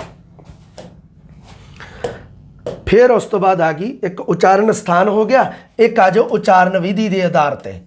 ਉਚਾਰਨ ਵਿਧੀ ਦੇਖੋ ਮੈਕਸਿਮਮ ਪ੍ਰਸ਼ਨ ਉਚਾਰਨ ਵਿਧੀ 'ਚੋਂ ਆ ਸਕਦਾ, ਵੱਧ ਤੋਂ ਵੱਧ ਉਚਾਰਨ ਵਿਧੀ ਤੇ ਆ ਸਕਦਾ। ਲਓ ਉਚਾਰਨ ਵਿਧੀ, ਵਿਧੀ ਨੂੰ ਢੰਗ ਤਰੀਕਾ ਮਤਲਬ ਉਚਾਰਨ ਢੰਗ ਜਾਂ ਉਚਾਰਨ ਤਰੀਕਾ, ਉਹਦੇ ਆਧਾਰ ਤੇ ਵੰਡ ਦੇਖ ਲਓ। ਵਿਅੰਜਨਾਂ ਦਾ ਵਰਗੀਕਰਨ ਪਹਿਲਾ ਹੈਗਾ ਡੱਕਵੇਂ ਵਿਅੰਜਨ। ਪਹਿਲਾ ਇਹਨੂੰ ਕੋਈ ਤਾਂ ਪੜ੍ਹਦੇ ਢੱਕਵੇਂ ਵਿਅੰਜਨ, ਢੱਕਵੇਂ ਥੋੜ੍ਹਾ ਹੈ, ਡੱਕਵੇਂ ਹੈ ਡੈ ਨਾਲ ਡੱਡੂ ਵਾਲੇ ਨਾਲ, ਡੱਕਵੇਂ ਵਿਅੰਜਨ। ਕਿਉਂਕਿ ਤੁਸੀਂ ਨਾ ਪੰਜਾਬੀ ਭਾਸ਼ਾ ਦੇ ਬਣਨ ਜਾ ਰਹੇ ਹੋ ਫਿਊਚਰ ਟੀਚਰ, ਇਸ ਕਰਕੇ ਤੁਹਾਡੀ ਭਾਸ਼ਾ ਸ਼ੁੱਧ ਹੋਣੀ ਚਾਹੀਦੀ ਹੈ, ਨਹੀਂ ਤਾਂ ਬੇਇੱਜ਼ਤੀ ਬਹੁਤ ਹੁੰਦੀ ਹੈ। ਮੈਂ ਵੱਡਿਆਂ YouTube 'ਤੇ ਕਈਆਂ ਦੀ ਬੇਇੱਜ਼ਤੀ ਹੁੰਦੀ ਹੈ, ਬਥੇਰੇ ਦਿਖਾ ਦੂੰਗਾ ਤੁਹਾਨੂੰ ਇਹੋ ਜਿਹੇ ਵੀ ਜਿਹੜੇ ਆਪਣੇ ਆਪ ਨੂੰ ਕਹਿੰਦੇ ਆ ਵੀ ਅਸੀਂ ਪਤਾ ਨਹੀਂ ਕੀ ਹੈ, ਅਤੇ ਉਹ ਮਤਲਬ ਉਹਨਾਂ ਨੂੰ ਬੋਲਣਾ ਹੀ ਨਹੀਂ ਆਉਂਦਾ, ਉਚਾਰਨ ਹੀ ਨਹੀਂ ਸ਼ੁੱਧ ਗਾ। ਸੱਚੀ ਹੈ, ਬਥੇਰੇ ਤੁਰੇ ਫਿਰਦੇ ਆ। ਉਚਾਰਨ ਸ਼ੁੱਧ ਹੋਣਾ ਚਾਹੀਦਾ। ਡੱਕਵੇਂ ਹੈ ਇਹ, ਢੱਕਵੇਂ ਥੋੜ੍ਹਾ ਹੈ। ਢੱਕਵੇਂ ਤਾਂ ਆਹ ਹੈ ਢੱਕਵੇਂ। ਬੋਲਣਾ ਤਾਂ ਪਹਿਲਾਂ ਚੱਜ ਨਾਲ ਸਿੱਖਣਾ ਜ਼ਰੂਰੀ ਹੈ। ਢੱਕਵੇਂ ਆਹ ਦੇਖੋ, ਆਹ ਢੱਕਵੇਂ, ਆਹ ਹੈ ਡੱਕਵੇਂ। ਡੱਕਵੇਂ ਵਿਅੰਜਨ, ਡੱਕਵੇਂ ਮਤਲਬ ਹੁੰਦਾ ਜਿਨ੍ਹਾਂ ਦਾ ਉਚਾਰਨ ਕਰਕੇ ਸਾਹ ਦੀ ਹਵਾ ਨੂੰ ਰੋਕ ਕੇ ਇੱਕਦਮ ਸਾਹ ਦੀ ਹਵਾ ਨੂੰ ਰੋਕ ਕੇ ਸਾਹ ਦੀ ਹਵਾ ਨੂੰ ਡੱਕ ਕੇ। ਡੱਕਣਾ ਦਾ ਮਤਲਬ ਹੁੰਦਾ ਰੋਕਣਾ, ਸਟਾਪ ਕਰਨਾ, ਜਿਵੇਂ ਨੱਕਾ ਲਾ ਦੇਣਾ, ਕੋਈ ਬੰਨਾ ਲਾ ਦੇਣਾ। ਡੱਕਵੇਂ ਸਾਹ ਦੀ ਹਵਾ ਨੂੰ ਰੋਕ ਕੇ ਇੱਕਦਮ ਛੱਡਿਆ ਜਾਂਦਾ ਹੈ। ਡੱਕਵੇਂ ਵਿਅੰਜਨ ਹੈ ਜਿਹੜੇ ਸਭ ਤੋਂ ਵੱਡੀ ਸ਼੍ਰੇਣੀ ਹੈ, 15 ਹੈ ਡੱਕਵੇਂ ਵਿਅੰਜਨ। ਪਹਿਲਾ ਪ੍ਰਸ਼ਨ ਤੁਹਾਡਾ ਇਹ ਯਾਦ ਰੱਖਣਾ, ਡੱਕਵੇਂ ਵਿਅੰਜਨ ਕਿੰਨੇ ਹਨ ਜੀ? 15। ਕਿਹੜੇ ਕਿਹੜੇ ਆ? ਬਾਲਾ ਹੀ ਸੌਖਾ ਹੈ। ਹਰ ਪੰਕਤੀ ਦੇ ਪਹਿਲੇ ਤਿੰਨ ਆ, ਕਾ ਖਾ ਗਾ। ਆ ਇੱਕ ਪਹਿਲੀ ਪੰਕਤੀ ਮਤਲਬ ਕੀ ਹੈ ਵੀ ਉਹ ਕੈ ਵਰਗ ਹੈ ਜਿਹੜਾ, ਉਸ ਤੋਂ ਪਹਿਲਾਂ ਨਹੀਂ, ਪਹਿਲਾਂ ਮੁੱਖ ਵਰਗ ਨੂੰ ਛੱਡ ਕੇ ਉਸ ਤੋਂ ਬਾਅਦ ਅੱਗੇ ਕੈ ਵਰਗ ਤੋਂ ਕਾ ਖਾ ਗਾ। ਅਗਲਾ ਕਿਹੜਾ? ਚਾ ਛ ਜ, ਚ ਛ ਜ, ਅੱਗੇ ਟ ਠ ਡ, ਅੱਗੇ ਤ ਥ ਦ, ਤ ਥ ਦ ਤੇ ਪਾ ਫ ਤੇ ਬਾ। ਆ ਚੱਕੋ ਡੱਕਵੇਂ। ਆ ਡੱਕਵੇਂ ਹੋ ਗਏ 1 2 3 4 5 6 7 8 9 10 11 12 13 14 15। ਸੌਖੇ ਹੀ ਸੀਗੇ। ਮਤਲਬ ਕੈ ਵਰਗ ਤੋਂ ਲੈ ਕੇ ਤੇ ਪੈ ਵਰਗ ਤੱਕ ਪਹਿਲੇ ਤਿੰਨ ਹੈ। ਦੇਖ ਲਓ ਧਿਆਨ ਨਾਲ, ਵਰਨਮਾਲਾ ਦੇ ਹਿਸਾਬ ਨਾਲ ਦੇਖ ਲਓ। ਪਹਿਲੇ ਤਿੰਨ ਆ, ਬਹੁਤ ਸੌਖੇ ਆ, ਦੱਸ ਸਕਦੇ ਹੋ ਡੱਕਵੇਂ ਵਿਅੰਜਨ ਤੁਸੀਂ। ਸੌਖੀ ਹੈ ਨਾ ਗੱਲ? ਡੱਕਵੇਂ ਵਿਅੰਜਨ ਸ਼੍ਰੇਣੀ 'ਚ ਜ਼ਿਆਦੇ ਆ ਪਰ ਸੌਖੇ ਆ ਦੱਸਣੇ। ਉਸ ਤੋਂ ਬਾਅਦ ਨਾਸਕੀ ਵਿਅੰਜਨ। ਨਾਸਕੀ ਵਿਅੰਜਨ 5 ਹੈ ਬਾਈ। ਨਾਸਕੀ ਵਿਅੰਜਨ 5 ਹੈ। ਨਾਸਕੀ ਵਿਅੰਜਨ ngੰਗਾ, ञञਾ, ਅਣਾਣਾ, ਨੰਨਾ ਤੇ ਮੰਮਾ, ਇਹ ਨਾਸਕੀ ਵਿਅੰਜਨ। ਪਾਸੇਦਾਰ, ਪਾਸੇਦਾਰ, ਪਾਸੇਦਾਰ, ਪਾਸੇਦਾਰ 2 ਹੈ ਬਾਈ। ਲ ਤੇ ੜਾ, ਇਹ ਦੋਨੇ ਪਾਸੇਦਾਰ ਵਿਅੰਜਨ ਹੈ। ਲ ਤੇ ੜਾ, ਲ ਤੇ ੜਾ। ਠੀਕ ਹੈ ਬਾਈ। ਉਸ ਤੋਂ ਬਾਅਦ ਅੱਗੇ ਫਟਕਵਾ, ਤੁਹਾਨੂੰ ਪਤਾ ਹੀ ਹੈ ਅੜਾੜਾ। ਫਟਕਵਾ, ਫਟਕਵਾ ਵਿਅੰਜਨ ਹੈ ਜਿਹੜਾ ਉਹ ਅੜਾੜਾ ਹੈ, ਕਿਉਂਕਿ ਇਸ ਨੂੰ ਅੜਾ ਬੋਲਦੇ ਆ ਜਦੋਂ ਤਾਂ ਜੀਭ ਹੈ ਜਿਹੜੀ ਉਹ ਫਟਕ ਕੇ ਮਤਲਬ ਝਟਕੇ ਨਾਲ ਉਹ ਆਪਣੀ ਕਿਰਿਆ ਕਰਦੀ ਹੈ, ਇਸ ਕਰਕੇ ਇਹਨੂੰ ਫਟਕਵਾ, ਫਟਕਣਾ। ਉਸ ਤੋਂ ਬਾਅਦ ਹੁੰਦੇ ਆ ਖਹਿਵੇਂ ਵਿਅੰਜਨ। ਖਹਿਣਾ, ਖਹਿਵੇਂ, ਖਹਿਵੇਂ ਵਿਅੰਜਨ। ਖਹਿਵੇਂ ਵਿਅੰਜਨ ਹੁੰਦੇ ਆ ਇਹ ਖਹਿਵੇਂ ਵਿਅੰਜਨ ਉਹ ਹੁੰਦੇ ਆ ਬਾਈ ਜਿਵੇਂ ਜਿਹੜੇ ਹੁੰਦੇ ਆ ਆਪਣੇ, ਜਿਨ੍ਹਾਂ ਦੀ ਉਚਾਰਨ ਵੇਲੇ ਜਿਹੜੀ ਸਾਹ ਦੀ ਹਵਾ ਹੈ, ਜਿਹੜੀ ਸਾਡੇ ਉਚਾਰਨ ਸਮੇਂ ਜਿਹੜੀ ਸਾਹ ਦੀ ਹਵਾ ਬਾਹਰ ਨੂੰ ਨਿਕਲਦੀ ਹੈ, ਉਹ ਉਚਾਰਨ ਅੰਗਾਂ ਨਾਲ ਰਗੜ ਖਾਂਦੀ ਹੈ, ਖਹਿੰਦੀ ਹੈ। ਖਹਿਣਾ ਮਤਲਬ ਹੁੰਦਾ ਰਗੜ ਖਾਣਾ। ਖਹਿ ਦਾ ਸ਼ਾਬਦਿਕ ਅਰਥ ਹੁੰਦਾ ਰਗੜ ਖਾਣਾ, ਕਿਸੇ ਚੀਜ਼ ਨਾਲ ਖਹਿਣਾ, ਰਗੜ ਖਾਣੀ, ਹੈ ਨਾ, ਖਹਿਣਾ। ਖਹਿਵੇ ਵਿਅੰਜਨ ਹੈ ਜਿਹੜੇ ਉਹ ਹੈਗੇ ਜੀ ਸਾ, ਸ਼ਾ, ਆ ਸ਼ੈ ਤੇ ਸੈ ਤੇ ਹੈ, ਸੱਸਾ ਤੇ ਸੱਸੇ ਪੈਰ ਬਿੰਦੀ ਤੇ ਹਾ, ਇਹ ਤਿੰਨੇ ਖਹਿਵੇ ਵਿਅੰਜਨ ਹੈ। ਠੀਕ ਹੈ ਬਾਈ। ਉਸ ਤੋਂ ਬਾਅਦ ਆ ਗਿਆ ਜਿਹੜਾ ਕਾਂਬਵਾ ਵਿਅੰਜਨ, ਪਤਾ ਹੀ ਹੈ ਤੁਹਾਨੂੰ, ਇਹ ਵੀ ਉਚਾਰਨ ਵਿਧੀ ਚ ਆਉਂਦਾ। ਕਾਂਬਵਾ, ਕਾਂਬਵਾ ਜਿਹੜਾ ਉਹ ਰਾ, ਰ ਜਿਹੜਾ ਮਤਲਬ ਉਹ ਜੀਭ ਹੈ ਜਿਹੜੀ ਉਹ ਕੰਬਦੀ ਹੈ ਨਾ, ਰ। ਉਸ ਤੋਂ ਬਾਅਦ ਇੱਕ ਫਟਕਵਾਂ ਹੋ ਗਿਆ ਬਾਈ, ਪਾਸੇਦਾਰ ਹੋ ਗਈ, ਕਾਂਬਵਾ ਹੋ ਗਿਆ, ਖਹਿਵੇਂ ਹੋ ਗਿਆ, ਤੇ ਸਰਕਵੇਂ ਵਿਅੰਜਨ।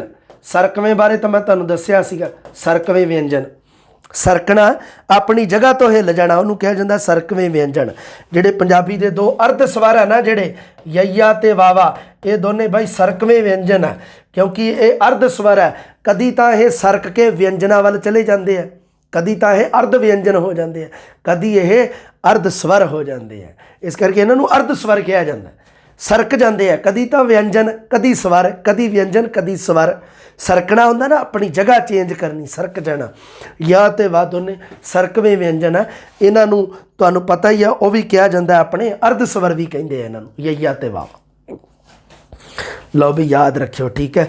ਉਸ ਤੋਂ ਬਾਅਦ ਇੱਕ ਹੋਰ ਸਟੂਡੈਂਟ ਨੇ ਉਹ ਕਿਹਾ ਸੀਗਾ, ਉਹ ਮੈਂ ਅਗਲੀ ਜਮਾਤ 'ਚ ਹੁਣ ਥੋੜ੍ਹਾ ਜਿਹਾ ਗਲਾ ਥੋੜ੍ਹਾ ਜਿਹਾ ਦਰਦ ਕਰਨ ਲੱਗ ਗਿਆ, ਅਤੇ ਅਗਲੀ ਜਮਾਤ ਦੇ ਵਿੱਚ ਨਾ ਉਹਨੇ ਕਿਹਾ ਸੀ ਸਰ ਨਾਦੀ ਮਾਂ ਪ੍ਰਾਣ ਅਤੇ ਅਲਪ ਪ੍ਰਾਣ ਵਾਲਾ, ਉਹ ਮੈਂ ਕਰਵਾ ਦੂੰਗਾ ਅਗਲੀ ਕਲਾਸ 'ਚ। ਹਾਲਾਂਕਿ ਕਿਸੇ ਕੰਮ ਨਹੀਂ ਆਉਣਾ, ਪਰ ਕੋਈ ਨਾ ਕਰਵਾ ਦੂੰਗਾ ਤੁਹਾਨੂੰ ਮੈਂ, ਕਿਉਂਕਿ ਤੁਹਾਡੀ ਸੰਤੁਸ਼ਟੀ ਜ਼ਰੂਰੀ ਹੈ ਨਾ। ਸੋ ਠੀਕ ਹੈ ਜੀ, ਇਹ ਆਪਣੇ ਪ੍ਰਸ਼ਨ ਕੁਛ ਕਲੀਅਰ ਹੋਏ ਆ ਕਾਫੀ, ਹੈ ਨਾ, ਸਾਹਿਤ ਦੇ ਰੂਪਾਂ ਵਾਲੇ। ਅਗਲੀ ਜਮਾਤ ਲੈ ਕੇ ਜਲਦੀ ਫਿਰ ਮਿਲਦੇ ਹਾਂ ਜੀ। ਸਤਿ ਸ਼੍ਰੀ ਅਕਾਲ।